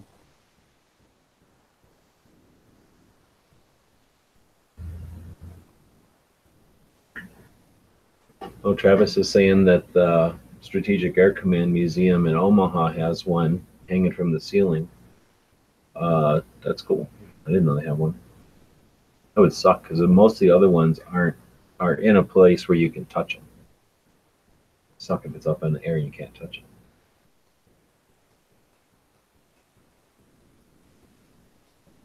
Eric saying, "Oh, sonic boom occurs." Ohio 45 ACP is saying no air resistance from an ultra high altitude jump in a spacesuit. Okay, I'll take that. I don't know. So with no air resistance, you can go faster than terminal velocity, I guess he's saying. But I'm going to give him that one. I don't know. So I'm a big fan of the SR-71s. I'm pretty sure if I were trying to remember now, but I think whenever the first one, if the first one was at Ohio, I went there to look at that, and they didn't let us touch it back then. You can only look at it, and it was really far away from you. It was lame, but at least we got to see it. And Dayton's had one forever. I think they got the first one, or at least the second one or something. And they even had a YF-12, I think, first. So anyway, they had an SR-71 for a long time, and that might have been the first one I seen back in the day. And then they had a drone there, which I think is super cool. It's a little drone that they would launch from the SR-71 for some reason. And, you know, it's just a thing. So you'd always see the drone in pictures and whatnot. And I don't think they ever really used it. But me and Pink went to Wright-Patterson last year when I was driving through. And I went there almost specifically, or almost just to see that thing again, plus just to see the museum. I hadn't been there in a while, but when I go there, I like to visit that SR-71 and that little drone, and they don't have the little drone there anymore. So that's kind of annoying. I mean, they obviously didn't throw it away, but they don't have it on display anywhere, which is stupid. You know, along those same lines and leaning towards guns, how would you like to get into the storage room at J.M. Davis? Very much. Yeah, very, very, very. Me too. That'll be, we're still efforting on that. I thought about offering. I have a couple of ideas to talk to J.M. Davis Museum about. In fact, that's a good reminder. It's one of those things I need to do sooner than later, get the ball rolling. But yeah, I'd really like to offer them some of my collections. They're nothing bad. Well, they're a little valuable. They're valuable to me, but they're not that valuable, and they would complete some pieces they have there, some sets they have there that are weak. Like, you know, I went through and have more complete series than they have. And I don't know if they're interested or not. And I don't want to do it because I'm not rich. I can't do it. I don't want to do it where they, you know, oh, sure, we'll take it and put it in the basement. You know, if they can say they're going to put it out, if they got room and they're willing, then I'm going to work on efforting towards that. I had actually thought about something similar too. I noticed that their Ruger Blackhawk collection was pretty thin. Actually, I mean, they had several of them, but they were all basically the same damn thing. But I can't hardly justify myself giving away, you know, an $800 gun, while compared to some of the stuff they got there, that's nothing. But to me, Right. it's a lot. Yeah, exactly. When you're the one donating, it's like, you know, we're not all J.M. Davis, I guess. I had toyed with the idea of offering to work something out with them on that Super Blackhawk Hunter that I got. But like I said, I'm not in a position to replace it. So I just kind of let that idea go. Although I would consider trading it for some stuff. Only to them, though. Patrick saying Tulsa was back in the early days of aviation, a major city for development of aircraft. Right. Yeah, there are several aircraft manufacturers in that area. That's the whole thing with their museum, is the fact that it was such a bustling place back in the day. That's why there's so many old planes in there. There's a skeleton hanging from the ceiling that's one of the most freaking cool things I ever saw, showing the skeleton of a old biplane without the canvas on it. Uh-huh. That fucker's made out of wood. Well, yeah. Dude, sometimes it's like wood and, am I crazy, or is it wood and like lashed with sinew type of shit? I might be thinking of another one at Air and Space, but like they didn't want to use nails. They just like used basically gut, you know, sinew. Well, I guess that's not, it is gut. Or maybe it's, what is it? Skin, I guess. Just dried skin. Sinew is tendons. That's what I thought, but this was more like, you know, lashed. So it must have been skin, because it was how do you make a rope out of sinew? But anyway, you know what I mean? Some sort of natural material that was, I guess, lighter than nails. Have you ever messed with sinew? Oh, yeah. Where you wrap it on something and then get it wet and it like crushes it. We did that just to play with it. It's astounding how fucking strong that shit is. Yeah. Insane. Can you imagine like out of an elephant or something? Or giraffe, maybe? Like that's got to be some of the strongest stuff made. Or that gets created, or whatever the hell you would call that. I don't know, but to see that wood frame of that aircraft was just eye-opening. You know, and I knew they were made out of wood. But until you actually see it, you don't realize just how fragile looking them things are. It wasn't made out of, you know, 8x8s or anything like that. It looked like it was made out of little bitty, you know, like hockey. Like shit. hockey. Or like a chair or something. I would not buy that myself. No way. Now, what about like an ultralight? I really, when I come out of high school, I wanted to be a pilot. And I went into the Air Force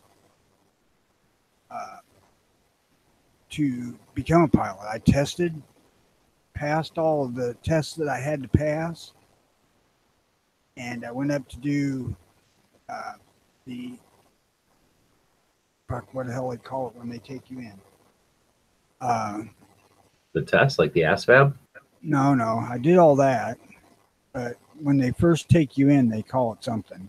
Oh, like flight testing or something? No, it's for all the service does it.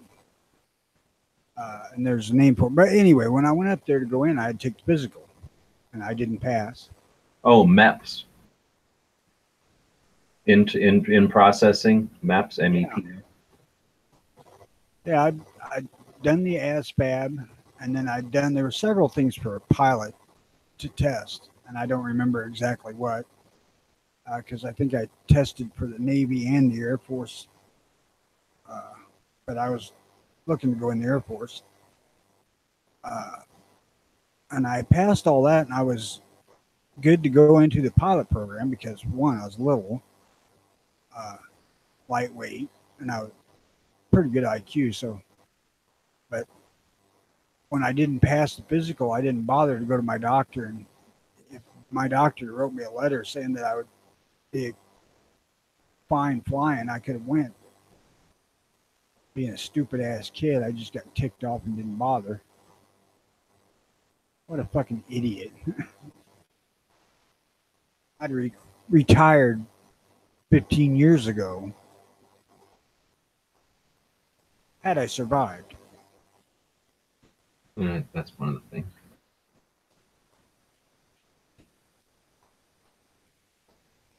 But nowadays, I have a problem with heights.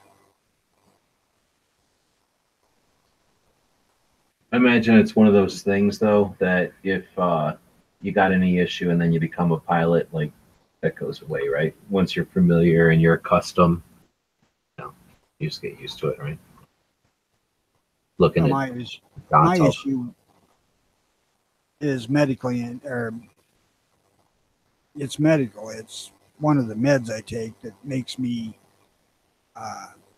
get extremely dizzy and lightheaded if I look a certain way, like up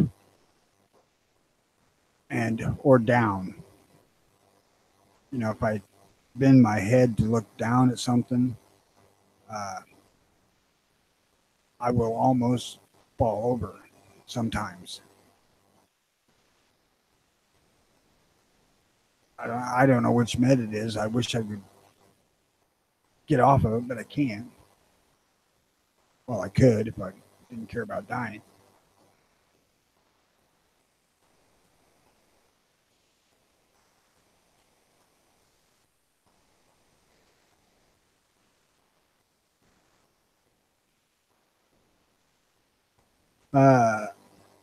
Where the hell was I going? Oh, I saw the other day that Midway had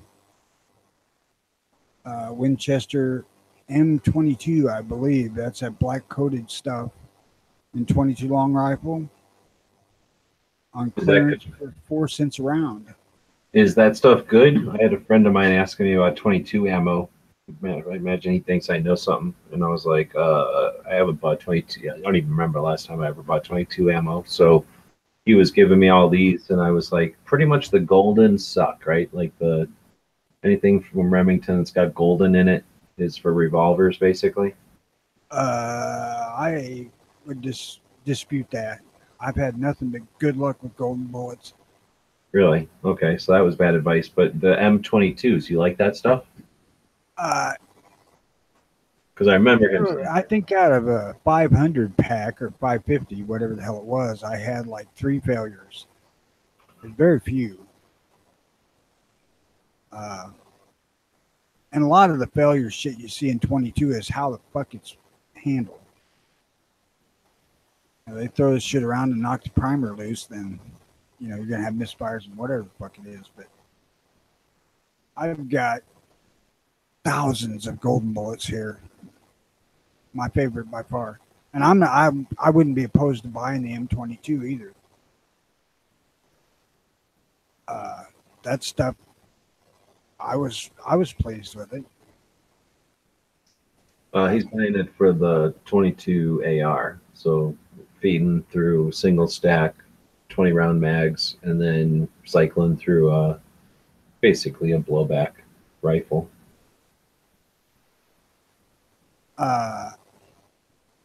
Probably would want to go with something that's high velocity.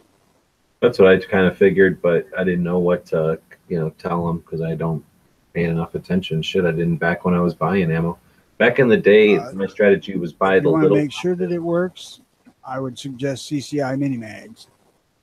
Well, he didn't have that option, but he was basically looking at bulk boxes, 500 or that 555, I guess is for some reason the number now, and then a bucket. For some reason, he really wanted to buy the bucket. I can't imagine stuff that comes in a bucket is good, but I think he ended up buying the bucket. I haven't opened my buckets yet. I've got 2 of them here. But the 500 boxes of the golden bullets, man, I got no bitch. I really don't. I got 1,000 shorts here, golden bullets. Well, not Shorts, quite yeah. 1,000. Most of the time, people are running shorts out of a revolver or a lever, so I can't imagine too many people are gonna have trouble with shorts. I like shorts because they're damn near silent.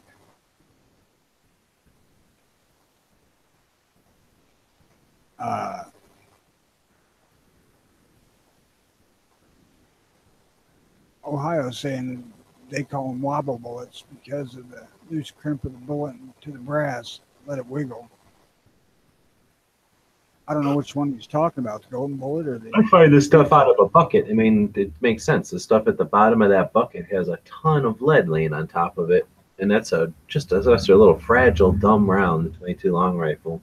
You know, it's such a big, dumb lead projectile. It doesn't lend itself to being in a bucket to me. Now you got to think about the bucket here too. The bucket on these things is like the size of a gallon paint can. Yeah, they're kind of big though. I mean, obviously they figured out the size. If they make it too big, it has to break the buns of the bottom, right? So they figured out that's the right size, even with shipping and everything. But I just figure, I can't do it. Even the big 500 boxes, I'm concerned that. Here's the thing. Let's say that the packaging is fine, and let's say ideally everything's fine, but when somebody drops that box, you know, some those things come in a box of probably 12, kind of a flat cardboard box. So imagine a box of 12, you know, rounds, or 12 boxes of 522s. This isn't super light. It's not unmanageable, but you know, it's enough. And if somebody drops that, it's not necessarily going to damage it, especially if they're just a lazy fucker and they're just dropping it on the floor. You know, it gets delivered, somebody hands it to them, and from their waist, they drop it to the floor. It's not going to hurt the boxes. They're not going to look damaged, and they could easily get in the habit of doing that. And now you've got, I don't know, 400, 300 bullets smashing onto a 400 poor bullets are at the bottom of that box. And that's where I'm concerned that, like, you know, that kind of abuse, just having, you know, it went to this distributor and then that one, and then somebody bought it and it went across town. You bought it at the gun show for just a couple of bucks, and you know, it's been driven around 700, you know, times more than the box of bullets you bought last week that just went to Walmart and went to you. So that's my concern with those. That's exactly what I was saying. Was I felt caused most of the misfires you'll have in rimfire is the way they're handled. But I've had the golden bullets in bulk box. I've shot thousands of them, and I have not had a misfire using golden bullets. Not one. I have not had a misfire ever in my life with a CCI. Yeah, that makes sense. Those are high velocity or whatever, high power. Well, and they're also packaged in plastic boxes that they separate each shell into, and golden bullets come that way too if you want to buy 100 of them. But I have not been using any of that. My shorts all come in boxes of 50, like you got little cardboard boxes with the ammo in them. Some of them are up, some of them are down, you know, to fit them in that little box, like they did back in the day for all of them, mostly. And I don't know. I haven't shot enough of them to say one way or another. But if they're like the rest of them that I've dealt with, I don't have any problem. I didn't have any problem buying 1,000 rounds of them. I didn't have to think. I wanted them and I bought them. Although I like the CCI shorts better because they're lower velocity.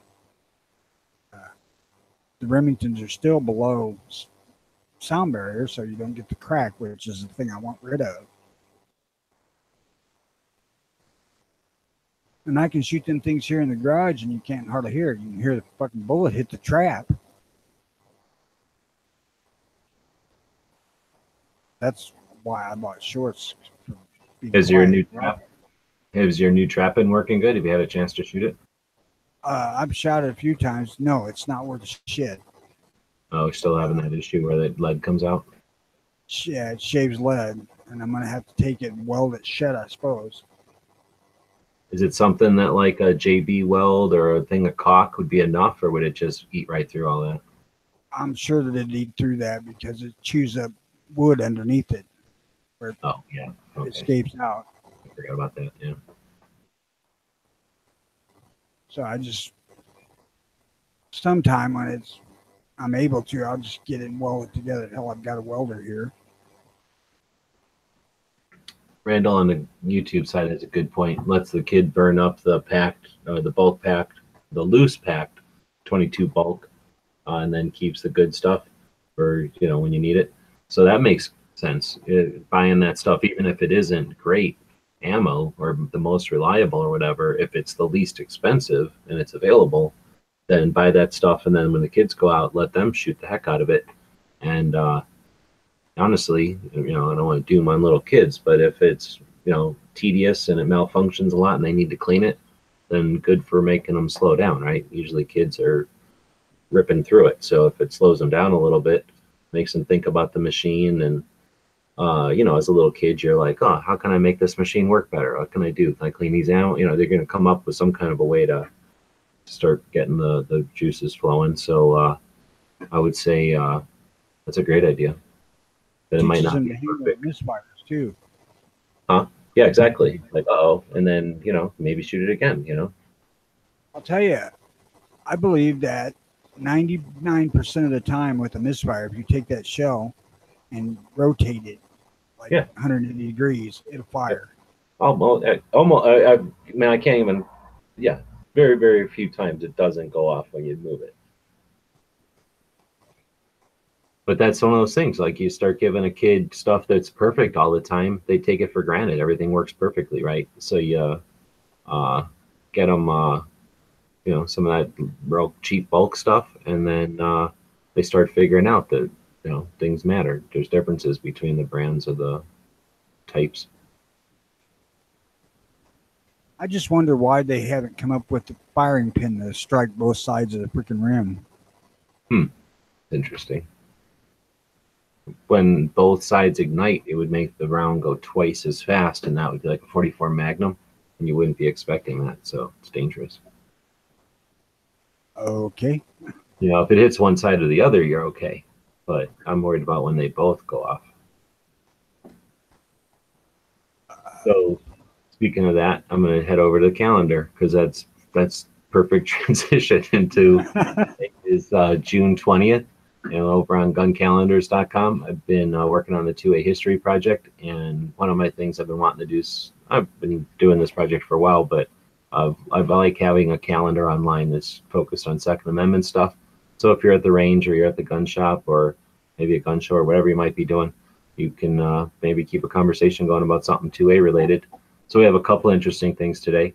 Of course, yesterday was the 66th birthday of the Green Brace. That's super important. And then it was also the anniversary of the Omnibus Crime Control and Safe Streets Act. We talked about that a little bit on the Daily Gun Show yesterday, but that happened like 15 minutes before the Gun Control Act, and it mostly is nothing. It's a bunch of stuff for the police, but it did prohibit handguns across state lines. That's where we get that infringement. And it also made the minimum age to purchase a handgun 21. So up until June 19th, 1968, 19-year-olds, were perfectly sane and fine. After that, today or yesterday in 1968, 20-year-olds, 19-year-olds were not, sane enough to have guns. So, welcome to infringements based upon your age, something you have no control over. Well, I have a huge issue with this being able to serve in our military where they'll train you and give you a fucking gun, but you can't drink or buy a freaking handgun. Mm-hmm. That's bullshit. Can you get married when you're 18? Yep. You can move away from your parents when you're 18. Like you can say, I am officially not living with my parents anymore, right?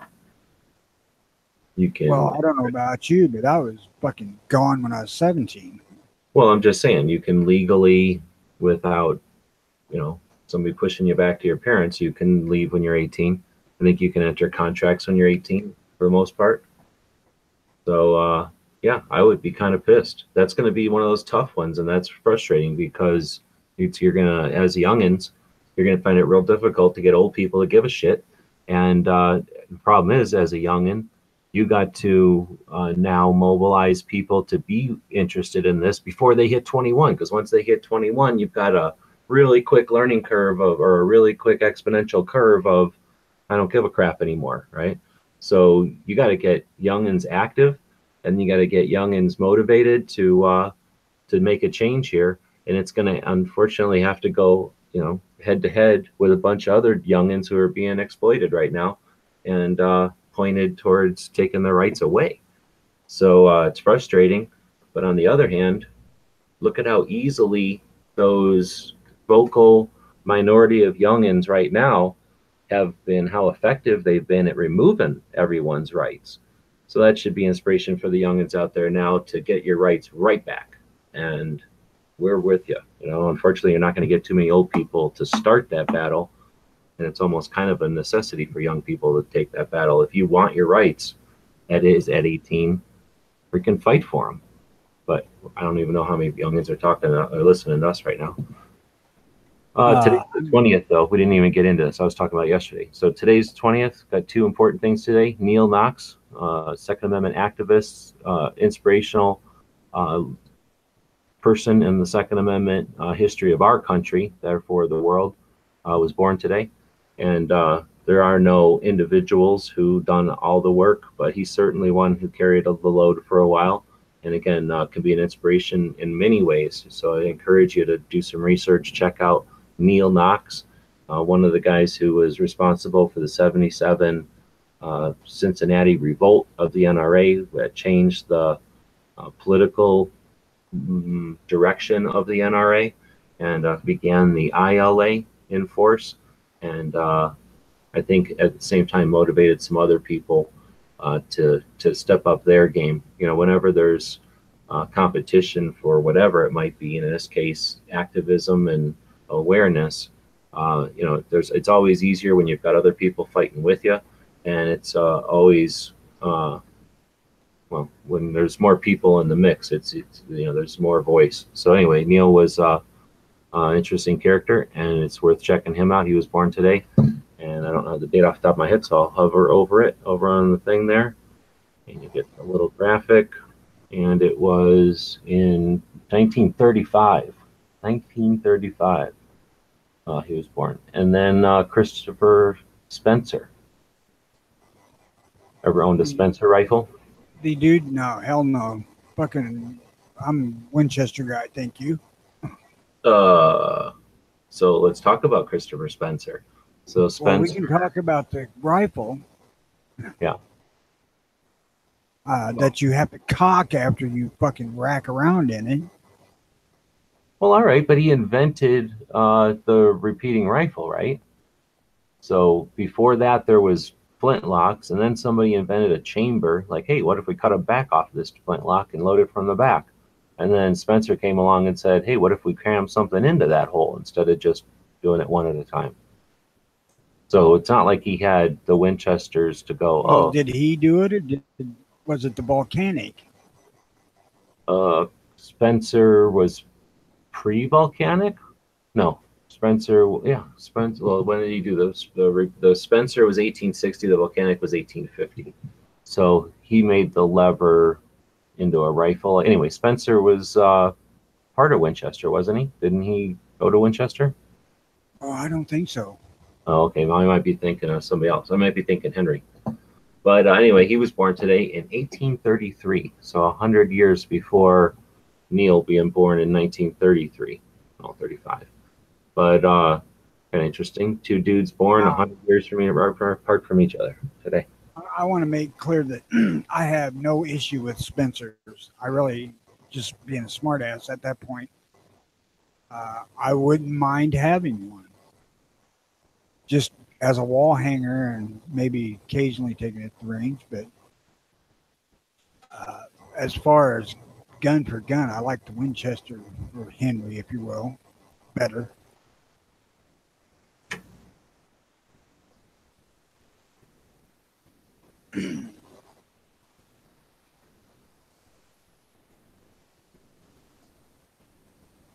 I think that Spencer probably had a better round, though. Than the Volcanic. Anything had a better round than the Volcanic, right? So maybe the Spencer's deal was that came around 1860 was only 10 years after the Volcanic, and the Volcanic had to last for a little while before it failed.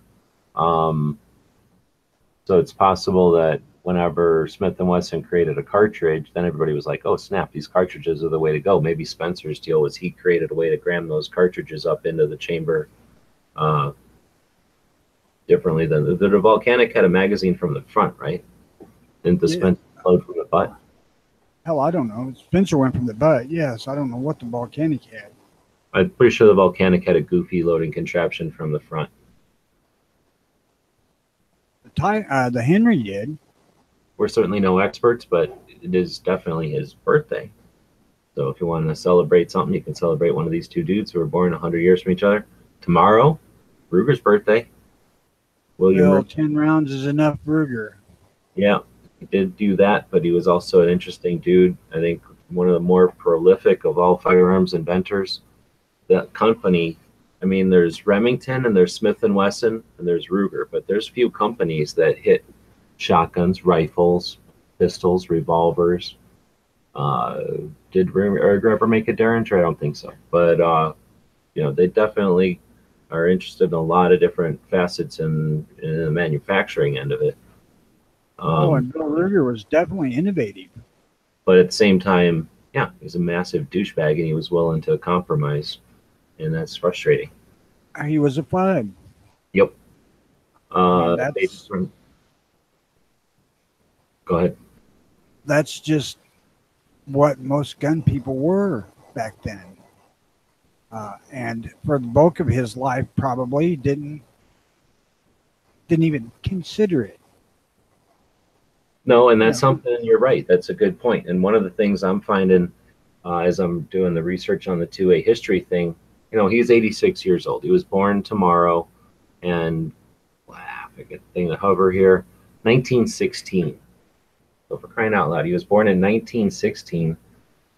Yeah, there was no awareness. There was no like concept of personal protection having anything to do with the Second Amendment. The Second Amendment wasn't challenged yet back then, especially not in 2000 or in 1916. And most of his life, the Second Amendment wasn't challenged until the 80s. So in the last couple of 20 years of his 86-year life was the Second Amendment even challenged as an individual right for self-protection. So yeah, he had a 40 years, 30 whatever years of in the industry lifetime of never being challenged, and he unfortunately picked a horrible position to, I guess, think he must have thought he was defending the second, I guess. But anyway, yeah, putting it in his perspective. But again, reason we're learning all this and remembering all this is so that we don't make the mistakes that some of these guys made either. That was a horrible mistake he made. And I think when he made that particular claim, he wasn't building guns that held more than 10 rounds. Oh, he was. Fucking okay. So here's they were building that fucking them 2 semi-autos, 3. You know about the Ruger subgun, right? Is it a PC-9? I think they're making a PC-9 now. It's a Ruger submachine gun. something 9, because everything they do is an MP9. So have you ever heard of a Ruger MP9 before? Not until now. So the Ruger MP9 is this awesome, awesome looking gun, right? How awesome looking is this? It's like an Uzi, except it's got a thumbhole stock and a stronger stock, and it folds differently. Looks like a Uzi that they stuck a P95 up its ass. Kind of like a Tech 9 mixed with a Uzi. So it's a stronger stock. Because I mean, the Uzi is awesome, but its stock is weak. It's just a goofy, flimsy stock. And it's still top loading. Anyway, so I'm minding my business doing some 2A history. And it turns out Uzi, whatever his name is, right? Uzi. He leaves Israel because he got sick of living there, I guess, mainly because his kid had some kind of disease that needed to go to the United States to work on. Guess where Uzi gets a job? And guess what he helps develop? So you could see his influence. And then 5 minutes later, Ruger's like, yeah, let's sacrifice that because 10 rounds, blah, blah, blah. So yeah, Ruger's kind of a jerk. But he did have guns that were bigger than that. And he had his whenever he said that, I forget when he said that now, but whenever he said that, he already had semi-autos and 1022s and stuff, had longer mags. I don't think the 1022 came out holding more than 10 rounds. No, it did. Originally, it had 10. It only had 10, but they made aftermarkets really quick. But yes, granted, the dude was wrong-headed in that particular situation. But what I was pointing out was the fact that, you know, for the most of this dude's life, the thought of defending the Second Amendment was not really on the radar because it wasn't really under assault. Their effort, his battle was wildlife and hunting, and whether or not hunting would deserved recognition as a valid thing, because we were going through industrialization, and I think it was looked at as like an olden time thing that it wasn't necessary. So I think their fight was more the keeping hunting alive. And you know, to the other side of the spectrum, man, he come out with some wonderful shit. Yes, good, interesting guns. Not necessarily the most beautiful guns ever, but strong, well made, and worth and useful guns. That's funny too, because my Blackhawk Hunter is not that attractive of a gun to look at. It doesn't look finished. You can see machining marks and shit in it, but my Vaqueros look fantastic. And I don't get the difference. You know, hell, the Hunter costs more.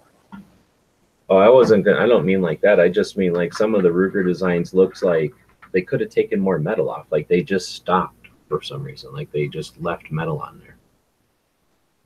That's right. I can't answer that either. I think part of that was they cast the things. Like if you guys out there have Ruger semi-auto handguns, don't polish the slides if it's stainless, because it'll look worse. Because it's not forged, it's cast steel in the slide. And it really shows up when you try to polish it. Believe me, I know.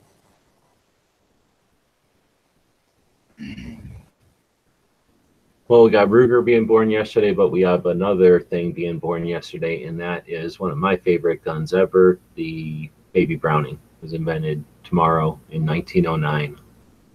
So Ruger said, you know what needs to exist? The 25 ACP. So he makes the 25 ACP in like 1908, I think. And then he goes, I made this awesome little tiny bullet, and now it needs a gun. So he invented the tiny little Browning, Baby Browning, Pocket Browning, whatever you want to call it. Nobody wants to build it here or something, so he took it to FN first, and they said, oh, this is awesome. They start making it, and then Colt's like, dang it, we should have made it. So they start making it. Millions of these guns get produced. Millions and millions and millions of these guns get produced, starting in 1909. So I challenge anyone to suggest that tiny little guns are something that's new, or that they're a nuisance, or they're a problem. Got them since 1909, and I suggest also that many of those went into the drawers and pockets and aprons of our grandmas. Then tomorrow is also the date that Thompson died in 1940. Hey, carry on a minute. I'm going to go get some coffee. Right on. So I'm not going to go too far into the calendar, but anytime you want to check out the calendar, trying to keep that thing interesting, and we're looking to fill in all these dates. So if you know stuff, like we just found one a little bit earlier today from Patriot that I'll post in here. I think it was the air.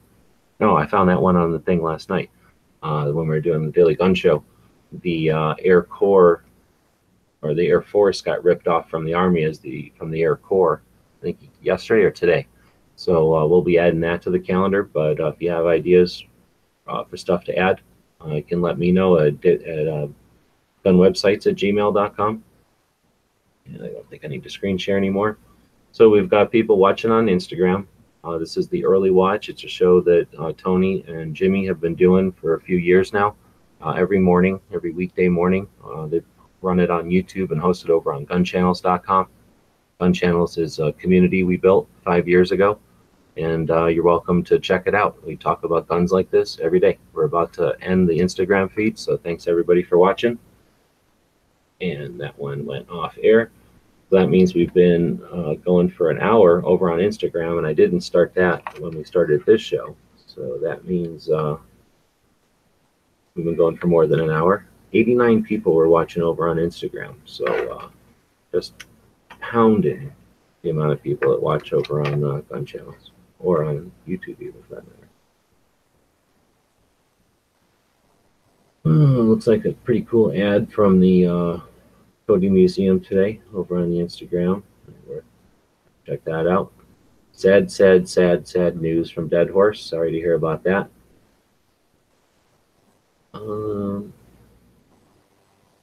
I haven't looked at Instagram for a while, so all kinds of interesting stuff happening over there.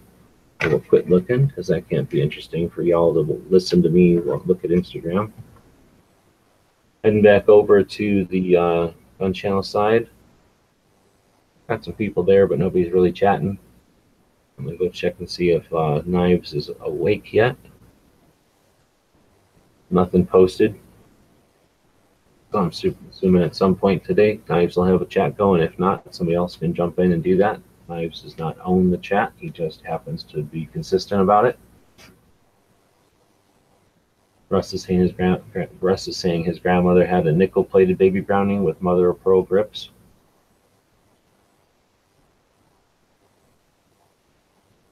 Guess that's about it. I guess I'll flip over to screen sharing again for a second here. And one of the things I've been playing with is the Gun Channels comic. So I posted a couple other things. I've been playing around with some of the pictures again from that Tulsa meetup. Did a couple the other night with Ellis over here and Matt. So anybody that's interested in playing around with these, feel free to grab them and play with them. If you're an artist or you know somebody who's an artist, this isn't supposed to be a place for me to feature cartooning or anything. I'm just trying to get the ball rolling. The goal is to get a bunch of people who are into the graphic arts over here and play around with the people who are creating content. And anybody who's doing a project over here to get some collaboration going. And I really would like to see some kind of a comic and ideally a cartoon get made to just kind of play around with what we're doing over here. So I've been towards that effort, posting some pictures over here. And now I'm just talking to myself. So we'll see if Tony gets the best part, waking up. So yeah, I've been going about half a week now. I didn't have any money, so I had to just drink straight coffee, which for me is powdered coffee and water. And then normally I throw some nut milk in there, so it tastes a little better. But I had to go about a week of no nut milk. So I don't put anything in my coffee. Well, I like the body that it gives it.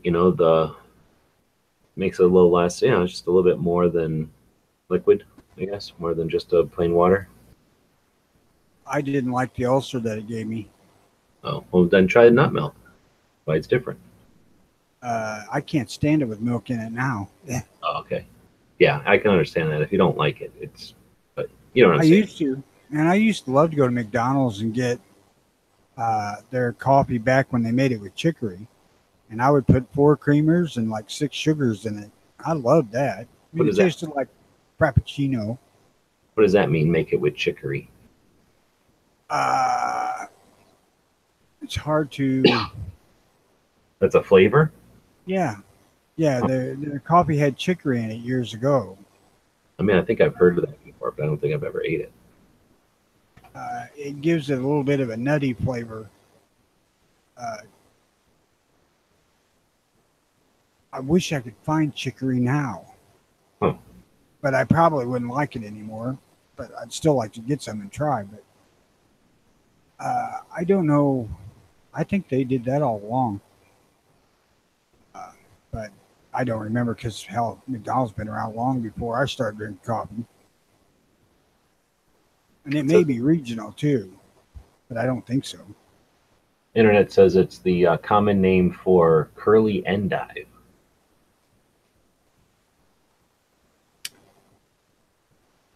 Chicory in coffee is a southern deal, really.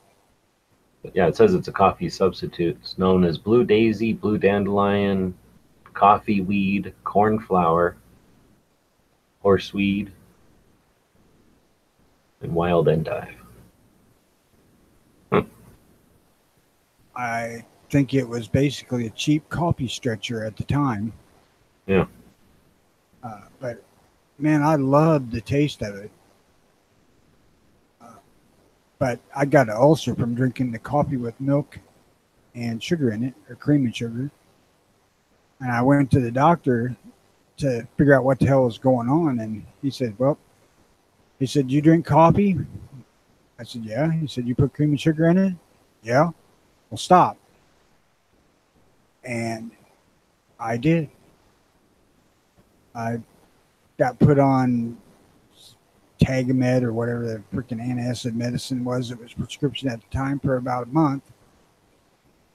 And after probably about the same length of time, I had adjusted to drinking coffee with nothing in it and can't fucking stand sugar or cream in it now. Except for Starbucks Frappuccino. Cold. Oh my.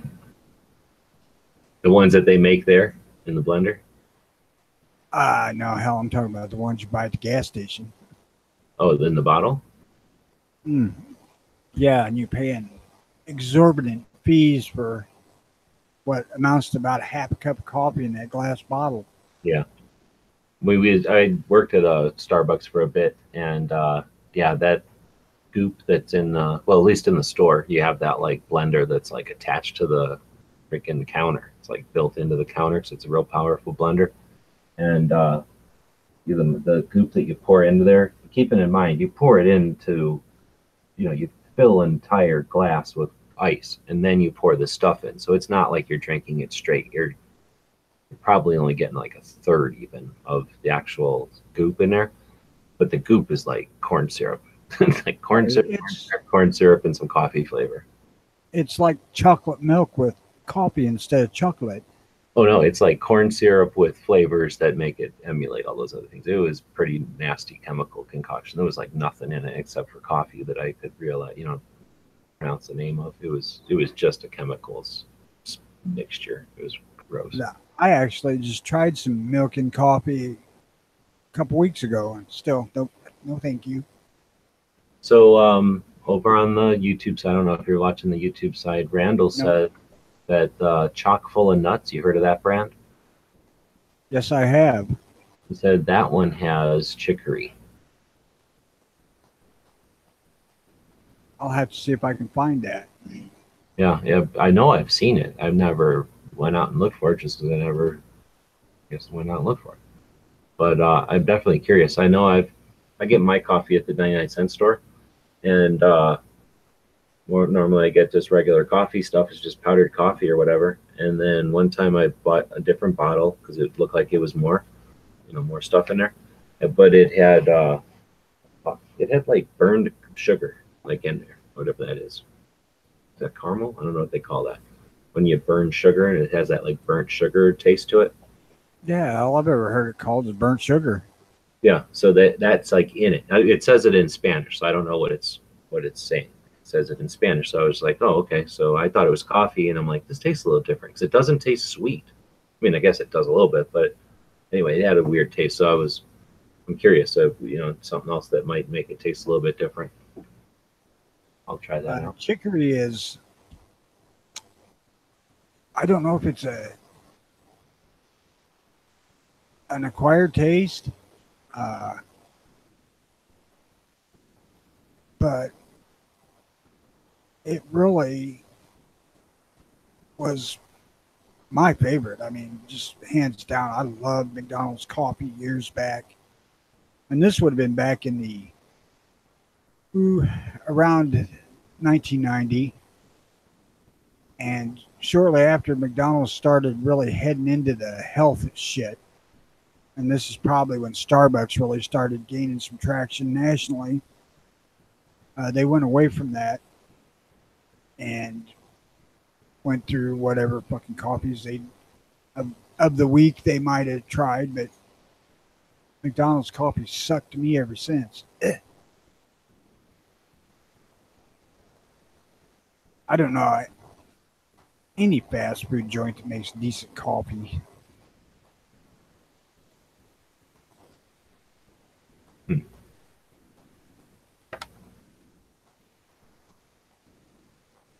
As I get older, I like coffee less and less, but I still drink it. Really? I like it.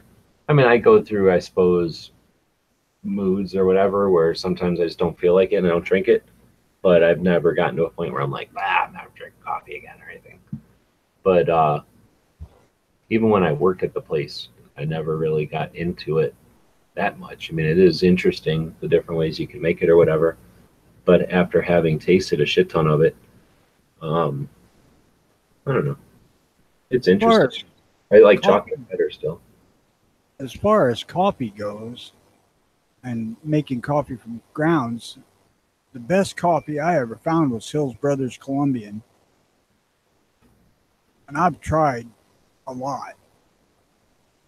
Yeah, like you go, so usually good coffee is like where somebody drinks a lot of coffee, right? So you go to like a gas station where a lot of people are filling up their coffee in the morning. Like usually those people know what they're doing. Unfortunately, now it's more like those machines, and there's less of the person doing their spin on it, right? It's more of a, we put one little packet thingy of whatever goop into the machine and push a button. So it's just a pre-measured, you know, result of some scientist did the math on it. But you know what I'm saying? If you get like that gas station where they still have the coffee pots that are made out of glass and they're still pouring something out of a can or something into a coffee filter. Right. So that's where it all comes down to some lady knows what she's doing, and people like drinking the coffee with 3.5 scoops instead of 2 scoops or whatever it is, but not 7 scoops either, you know, and they figure out where people like it. And that's usually the best coffee I find. From sort of the same thing with breakfast, right? If you're driving down the road and you want to know where to go eat breakfast, the one with the most people in it, the one with the most cars in the parking lot. Yeah, or look at truck stops. More often than not, a truck stop that has good food will be packed. Yeah, same thing with the coffee, right? Like you're going to find 3 or 4 truck stops, the ones with truckers in it is probably where they're going to have better coffee.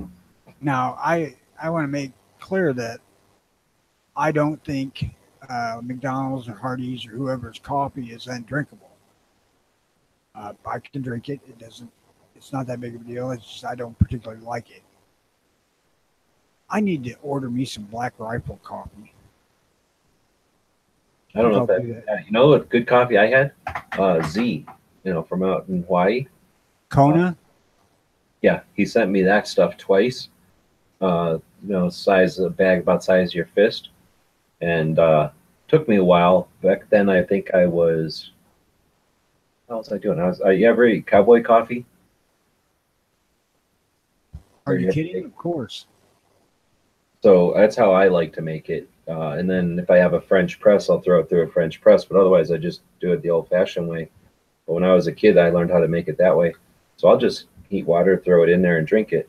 And that's super good. Holy moly, that's good. I don't know if the oils or something in there, but I mean, if they didn't, I don't know. That's say crazy flavor.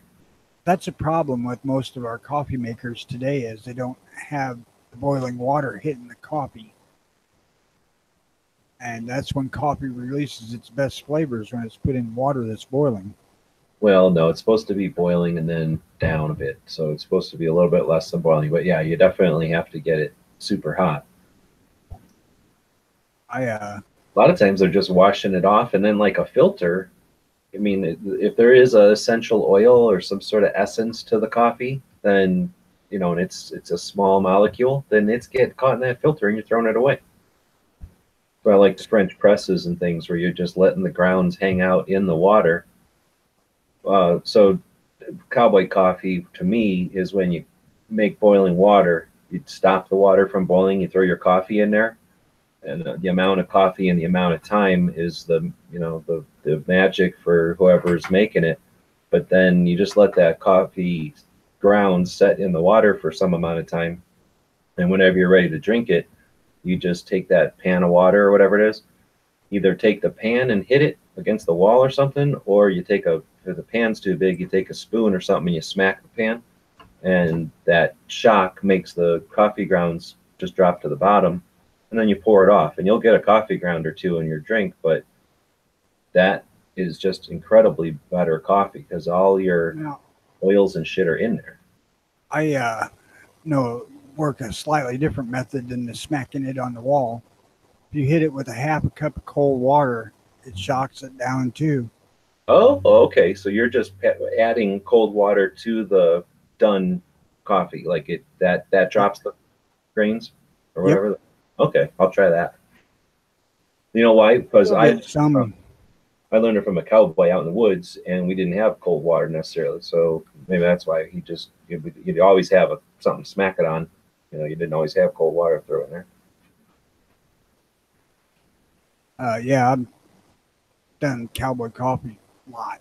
But I bet you that would work for a snowball or something too if you're out.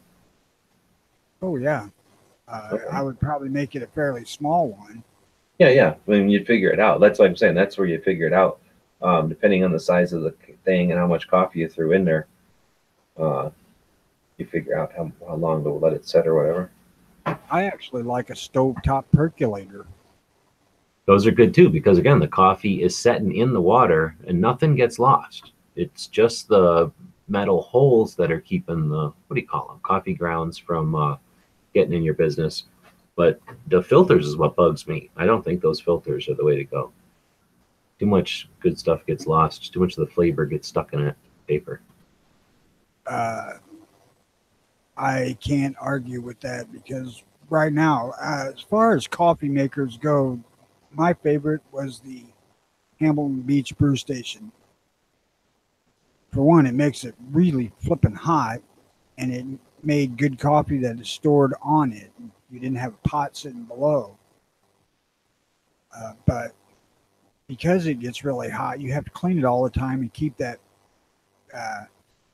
There's a removable tank that holds the coffee, and it has a metal thing in it that sets on a metal thing on the machine to heat it up, and it gets really hot and burns the coffee onto it. So you have to clean the thing like once a week or once a month, or your coffee starts tasting like mine is right now, crappy. So you're talking like a heating rod that's setting in the coffee while you're not drinking it so that it stays hot? Yes. Huh. And it's hot enough to burn coffee to it, so. I wish I could send them to you. So I know a person who used to work at a place that made coffee, and that person may have a shit ton of this soap that you get at a coffee place, so you can get it, and it's some kind of powder, and it's like magic. You touch it to that kind of thing you're talking about, and it peels it off. So imagine a place that deals with coffee and metal constantly. They have materials that'll pull that right off. I don't know what it's called, but it's probably not impossible to get a hold of. So if you don't want to have to do the scrubbing, I'd check that out. I'll see if I can't bring a jug of it or something to Tulsa if I remember. Vinegar works all right. I mean, it takes some time. Another thing that works is bleach. Do not put bleach in No, stainless bleach steel doesn't coffee work. pot, though. It is the chemicals. That's like, anything will work, but you put the right stuff in, like, the decopper stuff, and it comes right out. It's that kind of thing. I mean, you can scrub the stuff off, but then you're potentially damaging your dealies, your little electrodes. And then once you start scraping them things up, it's like anything. Then they collect more crap, and you have to scrape them harder to get it off. And then before too long, you're eating your things away. This particular doesn't have electrodes there. The thing out of the coffee machine sticks up, and then this thing covers it when you put the tank on it, and it's just a piece of stainless steel to heat transfer. Oh, okay. So you don't have to worry about getting those things clean, just the inside of the container. Right, and it's like a 1x2 inch puck that sticks up through the bottom. It's not big. Most of the thing's plastic, so vinegar does take care of it fairly well. And if you can, like, run a pot of vinegar into it hot and then just let it set overnight, it cleans it. But I can't do that because I have to have coffee when I first get out of bed, and I don't want to have to run 3 fucking pots of rinse water through it before I have coffee. Ain't working. Do you ever, what are they called? Like the coffee pot thing that's like a thermos. So you make a pot of coffee, you pour it into this thing, and it keeps it super hot. And then that way you can make like another pot of coffee, or like what you're saying, like do some maintenance or something to your machine. I have an actual vacuum thermos bottle here, But this is more like what you do like at a restaurant, or like at like on Thanksgiving or something, where there's going to be a bunch of people and you need, because there's so many people, you're going to need more than one pot of coffee just right off the bat. So it'd be like a way for like a grandma to have 3 or 4 pots of coffee going all at once. I have seen those. I don't know that I've ever had one. I've had the carafes that do that, where you make the pot of coffee and pour it into this thing. That's probably what it is. It's just served out of that. Just a super fancy thermos.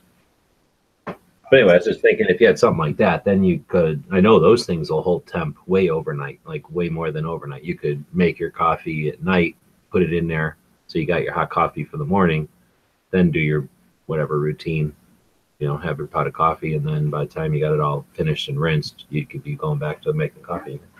My Stanley will keep coffee hot for better than 24 hours. Yeah. If I prep the thing, you got to put hot water in it and let it heat up. Yep.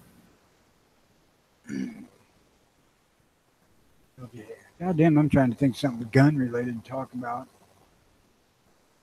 Got nothing. No, well, we started early and we chatted way more than an hour. We already went off air with the Instagram, but still not seeing Knives doing anything yet. Might be too early for Knives still. Oh, I'm not trying to get the hell out or nothing. I just don't got nothing running across my head. Oh no, I'm getting to where I'm not falling asleep like the other day, but I'm definitely going to fall asleep when we're done. But yeah, I don't have much else either. Oh, we already did go through the front page of gun channels. We went through the events on the calendar. I got one other thing that might start some conversation up. One of the other things I've been working on is the events over here on gun channels. So on the top of every page of gun channels, you've got this menu, and the events tab is Second Amendment type of stuff, or shooting events, that kind of thing. And there's a certain amount of these that happen every year, and then local, regional stuff. Hopefully people will continue to keep posting as well. But we have the full auto machine gun shoot in Tulsa. So if anybody's in the Tulsa area, the weekend after Father's Day, our friend, Mike Friend, in just outside of Tulsa in Winnedote, I'll say it if I don't try to say it. Winnedote or something. It's just north of Tulsa, about as far away from Tulsa as the museum is from Tulsa. So if you went twice as far than the museum, you'd be there, I think, and maybe a little bit farther. But anyway, they do a full auto shoot And they've been doing it for quite a while now. And it's the weekend after Father's Day. And it's a little hot, but it looks like a pretty cool event. In fact, if I were to click on the link, they've got a video right on their main page now. Coming up next is Heller. The 10th anniversary of Heller is on the 26th, though. There's going to be an event for that. Heller, as well as some of the other people, will be doing speeches and stuff at the Supreme Court building, and that's free for anybody that wants to show up. Got the 25th anniversary of the movie Tombstone. It's coming up on the 30th. It seemed like 25 years ago that movie came out. And it seems like a long time ago, but wow. So I posted all kinds of stuff. TriggerCon is another one coming up in Washington. There's a bullpup shoot coming up in Illinois. I don't know if you got any interest in going to a bullpup shoot. It's out at a place called The Site, out in way out west. Gun Rights Policy Conference coming up in Chicago in September. And then I added a couple of these things, which I found out about. Southeast Outdoor, what the hell is P? Press Association. So this is a media association for Texas, all the way up to Missouri. They consider that Southeast, I guess. Everything but Illinois. So you got Arkansas, Mississippi, everything that is the South, and then Kentucky, West Virginia, and Virginia. So basically the South with Texas. So I guess the old South from the Civil War days. Anyway, that thing I think has been around since 1926. So I didn't even know about it until I started adding some stuff and discovered it. And then kind of a different one, but similar, is Outdoor Writers Association of America. So this is another one that's actually, I don't remember. One of the two of these, this one might be the one from the 1920s, but one of them is really that old. The other one's a little bit newer, but they're both organizations for people who are creating firearms and outdoor related content to get together and have a conference. And both of them have been going on for quite a while, longer than the internet, if I remember right. So those are interesting. I added those to the calendar. I never had those on the calendar before. We got the machine gun shoots at Knob Creek and at Sarsh at the smaller Big Sandy, and then pretty much all the other stuff I think is standard. I've got stuff going out to June now, next year, and part of my motive for doing this was to keep the calendar current. So I want to make sure people know what's going on, but also I'm planning on getting out on the road. So I wanted to see what kind of events are coming up, the major events, and where they are and when. So if anybody's planning trips or anything, check out the calendar. You may be driving right past something awesome that's happening and you get to experience it. So we also want to encourage anybody who's a member of Gun Channels can click on this create event, and it's that easy to add events to the calendar. It's super beneficial for the human beings. They're going to see it whenever they click on it. Anytime they scroll down to watch the news on Gun Channel, they're going to see all preview of the upcoming events. But in addition to the human beings out there, it's the internet, the robots behind the internet that are really taking advantage, and you're getting the most bang for your buck there. You post an event on Gun Channels, and that's something like 30,000 hits a day potentially. When people go to this main page and see that event sitting there, that's helping that little event out. So feel free. I put big events in here from national level, but it's an event calendar for anybody on Gun Channels, and it would be great if we had this thing chock full of gun shows and outdoor events that were maybe new shooter orientations or something. So anytime you want to try to promote something that's happening out there, Second Amendment related, throw it in there. Shows like ours and others will look at that as content for their channels. So we'll start getting more and more coverage for these things, and that's how you create traditions, and that's how you create new ways of getting information out there. We're building these tools. Gun Rights Policy Conference is in Chicago this year. Yep, every year they change it to a new state, new place, and they go back and forth between gun friendly and less friendly. So yeah, it'll be in Rosemont, the 21st to the 23rd, I think is the weekend. So Daniel will be there. I'm hoping September. I talk to my lady when she gets home. I'm like, go Yeah, So- hopefully we'll get up there, and if you can't, we can help you with Well, the it ain't ride. much for me to get up there. Huh? It ain't much for me to get there. I mean, Yeah, so a couple hours away. yeah, even if it's an issue with rides, we should be able to. We'll have plenty of people there with rental cars, I hope. But I'm hoping Pink is nearby, Smeggy's nearby. There's quite a few people in Michigan might be able to show up. We've got a couple of Wisconsin people on gun channels. Definitely your Illinois people should be able to get there. We probably have a couple of people in Indiana. I know I can think of a couple. So potentially it's just a, half a day's drive for some. Might even be able to go home after. It's like 150 miles for me. That's not much. Well, if you took Rosemont, which is basically Illinois, look at, basically Chicago. If you look at a map and you look at O'Hare Airport, which is the airport for Chicago, and you drew a line 150-mile radius, which is what Tony's saying, I mean, that's going to hit at least Wisconsin, Indiana, Michigan. I don't know if it'll reach all the way over to Iowa or not, but going to hit like 5 states. You're familiar with Bloomington, yes? Heard of it? Bloomington Normal? Oh, yeah. I'm 25 miles west of that. Oh, okay. Pretty much due west of that, due south of Peoria.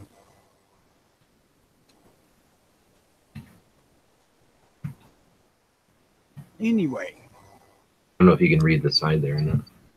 I'm going to go see if we got anything coming up. Nope. Russ was talking about the chemical they use in the bars. Probably the same kind of stuff to clean out glasses and stuff. just well, I know what pros that put coffee machines in places, like vending outfits, or they use muriatic acid. Well, that might be what it is, yeah. I don't know. It's some kind of powder, though. It's just a powder. Here's a headline I ran across that was interesting. This has been a week ago that I found this. I just ain't got around to it yet. Jerry Lewis, massive gun arsenal auction.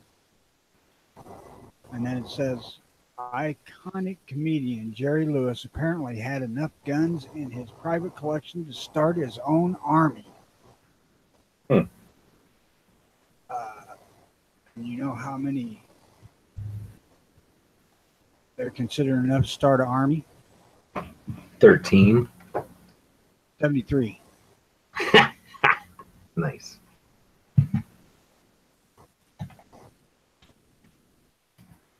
I mean, the blatant beer tactics these cocksuckers use.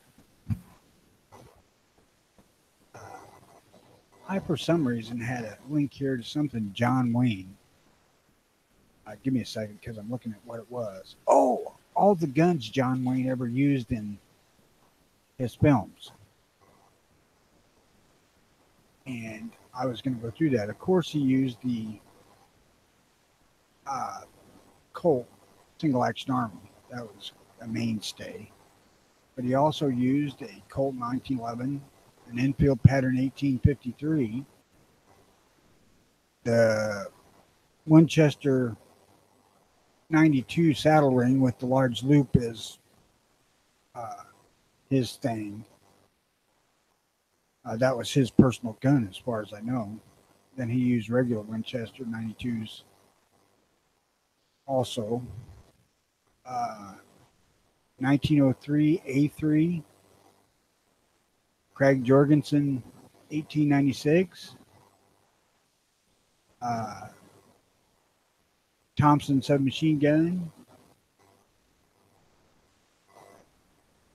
Grand,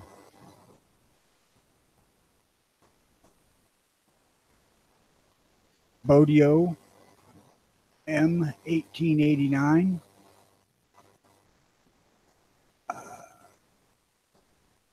Colt 78 double barrel shotgun, Remington 1866 Derringer, flintlock pistol, 94 Winchester, which is rare that he carried one because he owned his own.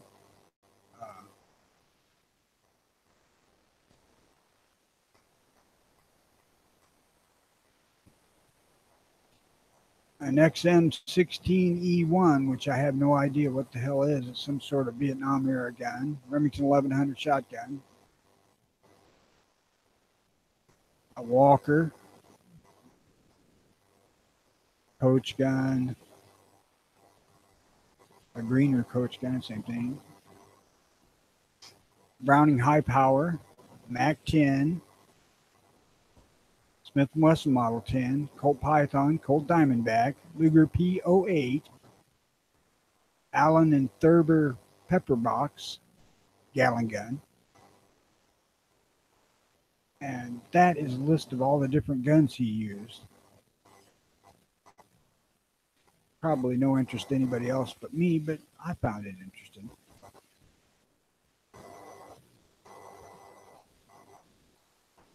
And John Wayne referred to him as a clip too, so all of you magazine fuckers can just piss off. Whatever.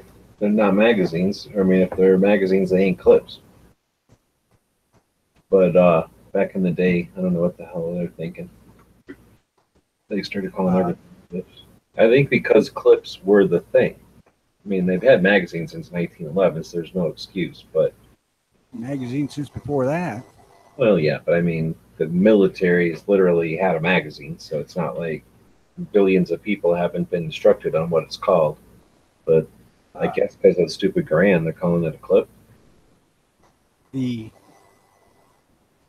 fact that John Wayne called it a clip makes it ironclad legit. I don't know what to tell you. It's also listed that way in the 1960 Shooter's Bible that I just got from Russ, and thank you very much. 1960. What was the description from a gun like that? It was, they were advertising clip magazines for sale. Various hunting rifle magazines is what they are. I mean, that's one thing that just annoys the fuck out of me is somebody correcting the use of clip as magazine, because fuck, everybody did it 50 years ago. Even manufacturers. Manufacturers do it now. It's frustrating as shit. Fucking Ruger and shit will say clip on there. On their packaging sometimes. There's other companies that'll say clip on a freaking package of a magazine or in a magazine's package. Okay, folks, so instead of calling it a clip, please refer to it as a removable bullet holding device. Well, for Maybe me, I should say cartridge holding device. I just figure it's one of those things that's if you're going to get sloppy about it, then where do you draw the line?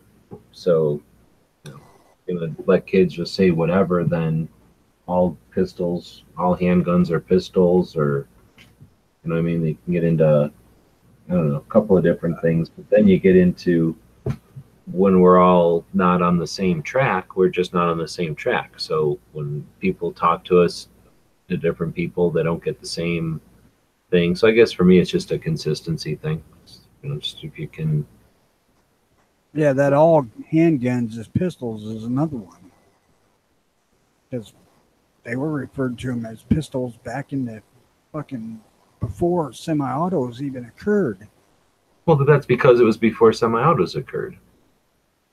And then semi-autos happened, and they said, hey, wait a minute, we should probably give these things actual definitions. I don't care if it's a semi-auto pistol or a revolver pistol. It matters not to me. Well, yeah, I mean, it doesn't matter. It's just like you say, just an effort or not. My big point on it is, you know, it's just something that we argue about that we don't need to. And that's more aimed at Jimmy. It's not the arguing about the words. It's the arguing about, is it worth putting the effort into being accurate? If it's not something that's worth the effort of being accurate, then is it worth the effort of defending. I don't know. That's the slippery slope, I guess. So for me, it's one of those things that I don't know. It's like the respect for the flag, right? You can take a flag and put it up and take it down and wad it up and put it in a garbage can. I've seen people do that a lot, unfortunately.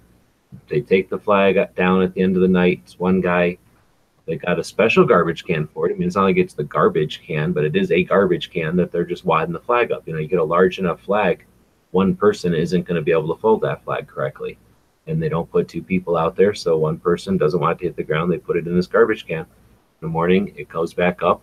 And honestly, if you're going to do something with the flag, it's better to wad it into a garbage can, because when it goes up in the morning, it's just going to look like a flag. When you fold it up wrong, they fold it up like a fucking blanket, like your grandma would fold your blanket.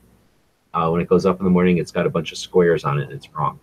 And that to me looks even worse than having it come out of a garbage can. But it's that concept. If no one gives a shit, then where does that slippery slope end? If no one gives a shit about the thing, to give it a pledge once in a while, to respect the way it goes up and down, to be aware that there's a correct procedure for it.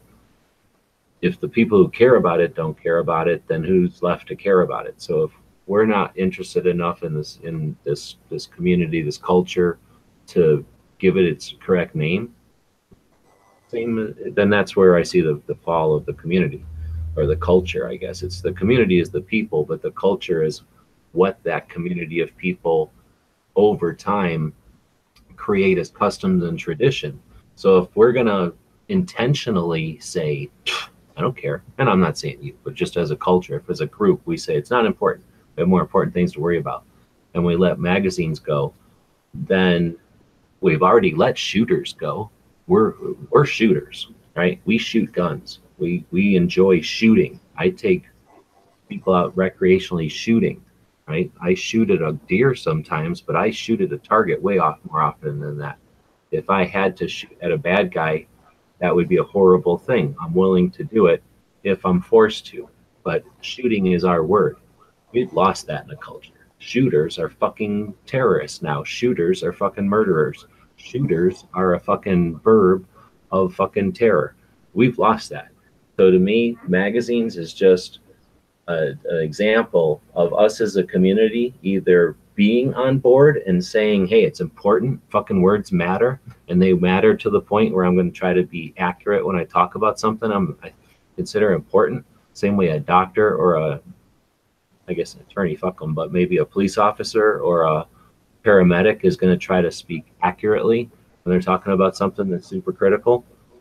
To me, the Second Amendment is so super critical that it just bugs me when we allow our culture to be taken by the fuckers who have an agenda and want it.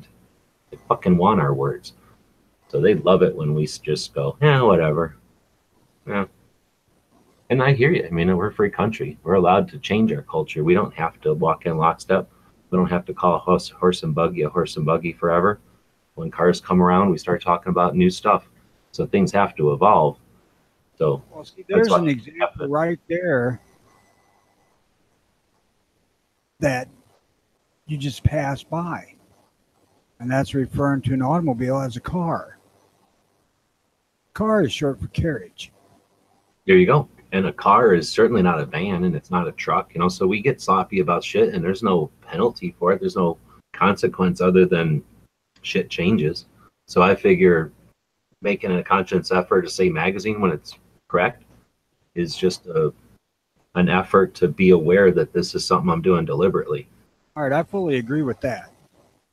What I take issue with, I'll stop short of fucking telling somebody that I won't have a conversation with you if you don't say fucking magazine or clip or whatever. I won't get petty to that level, because that's not conducive to nothing either. That's where me and Jimmy got started on this whole damn argument anyway, was the fact that he's got such a hard-on for that. And I don't know that he would stop conversation for that, but he would certainly belittle the other person. And I disagree with that. You see, but I will, because it's the same kind of thing. I think of it as big brother, little brother. Like, there's certain things that aren't to the significance where everyone needs to be sat down and have a lecture about it. But at the same time, you learn things pretty quick when your big brother makes a big point about how like you didn't know how to sit right in church, or you know, you didn't know how to ask the girl out right the first time or some shit. You learn pretty damn quick. And that's where I can get behind the community.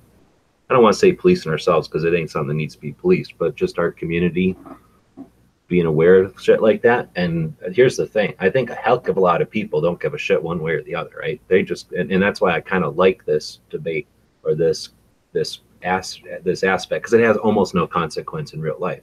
And there's a shit ton of people that could care one way or the other. A bunch of people are going to call it a clip no matter what. But when it's like a lot of things, when you get into the shooting, you know, hey, I want to get a gun or whatever, and then hey, I like shooting, and hey, there's people that like shooting, and it's a thing, just like a hobby, and you get into it and you start to figure it out. The first time that you hear somebody have that back and forth, you know, clip or magazine, you know, for that point on, you know that that's a gun thing. It's like 45 and 9mm or stainless and blued. You know, it's just one of those things that'll go on forever. But anyway, so I guess that's what I'm thinking of, is that, you know, there's some people out there that aren't thinking about it, and when it gets brought up, now they can think about, oh shit, I can speak with intent, or I can be sloppy when I choose to speak about guns. So I guess it's putting it out there. I'm one that uses magazine. I mean, I don't use the word clip per magazine. Because basically I had training back years ago, and they were always referring to them as magazine, and it just stuck. But I'm not one for, you know, making a big deal out of somebody else using the wrong word. And I doubt that I would correct them unless it's like my grandkids or something. If they started calling clubs, I'd say, no, that's a magazine. Yeah, because they make them look like they don't know what's going on, right? You just want them to not be wrong, right? No, that's not a biplane, that's a jet. Like, no, that's not a dump truck, that's a, you know, semi truck or something. Yeah, I think it irks me far more for somebody to refer to a pickup truck as a car. Yeah, I mean, it definitely shows you something when you're having a conversation and blah, blah, blah. And yeah, they refer to something wrong like that. It's just, you think, what's going on in their head? Like, what else are they wrong about? Like, what are they mixing up? Or what are they lumping together? I don't correct people on that either. I mean, it's just, no, God damn it, it ain't a fucking car, it's a truck. Look at the license plates here in Illinois. It says truck.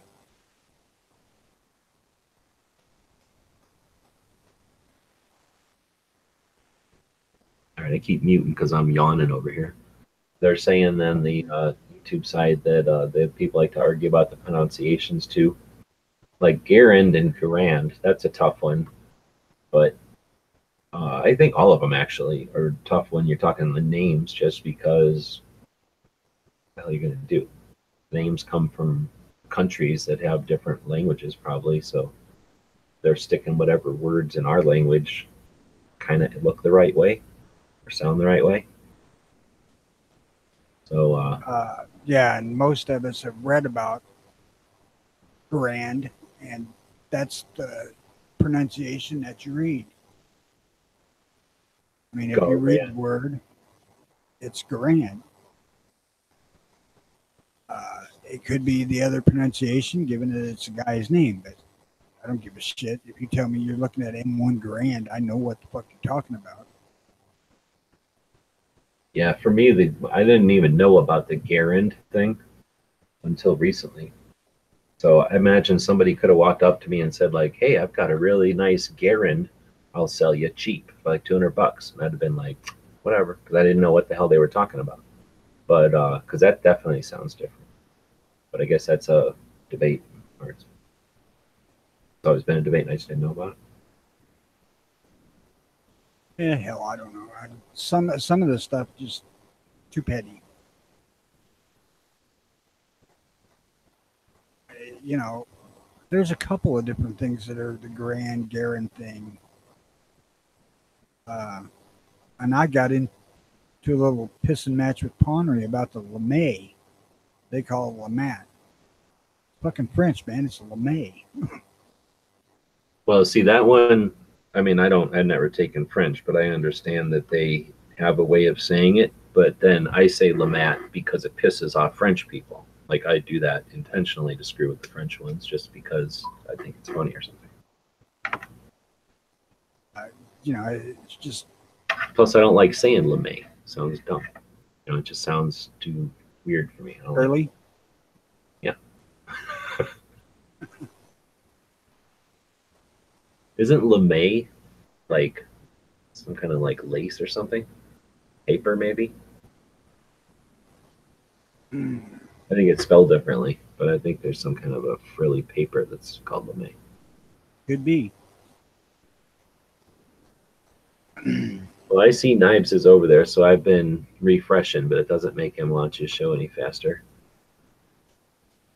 I'm doing all right. I'm not going to pass out or whatever. My friend was telling me, though, that and he's older than me. He's not too much older than me, though, but he's older than me. And he said the other day it was on Father's Day. He was minding his business. He said he didn't want to eat too much because he knew they were making him Father's Day, big deal for Father's Day or whatever. So he started out the day doing stuff, doing the lawn or something. And he said he drank some water, and he had drank 2 beers the night before, and he's not a drinker or nothing. So that was unusual for him. He drank 2 beers the night before and then some water in the morning. Anyway, he said he was just standing there and he was talking, and then he like took off his glasses and kind of rubbed his nose or whatever, how you do, the right between your eyes. And then he said by the time he knew something was hitting him, it had hit him. And then he said by the time he was like putting his glasses back on, that everything went black.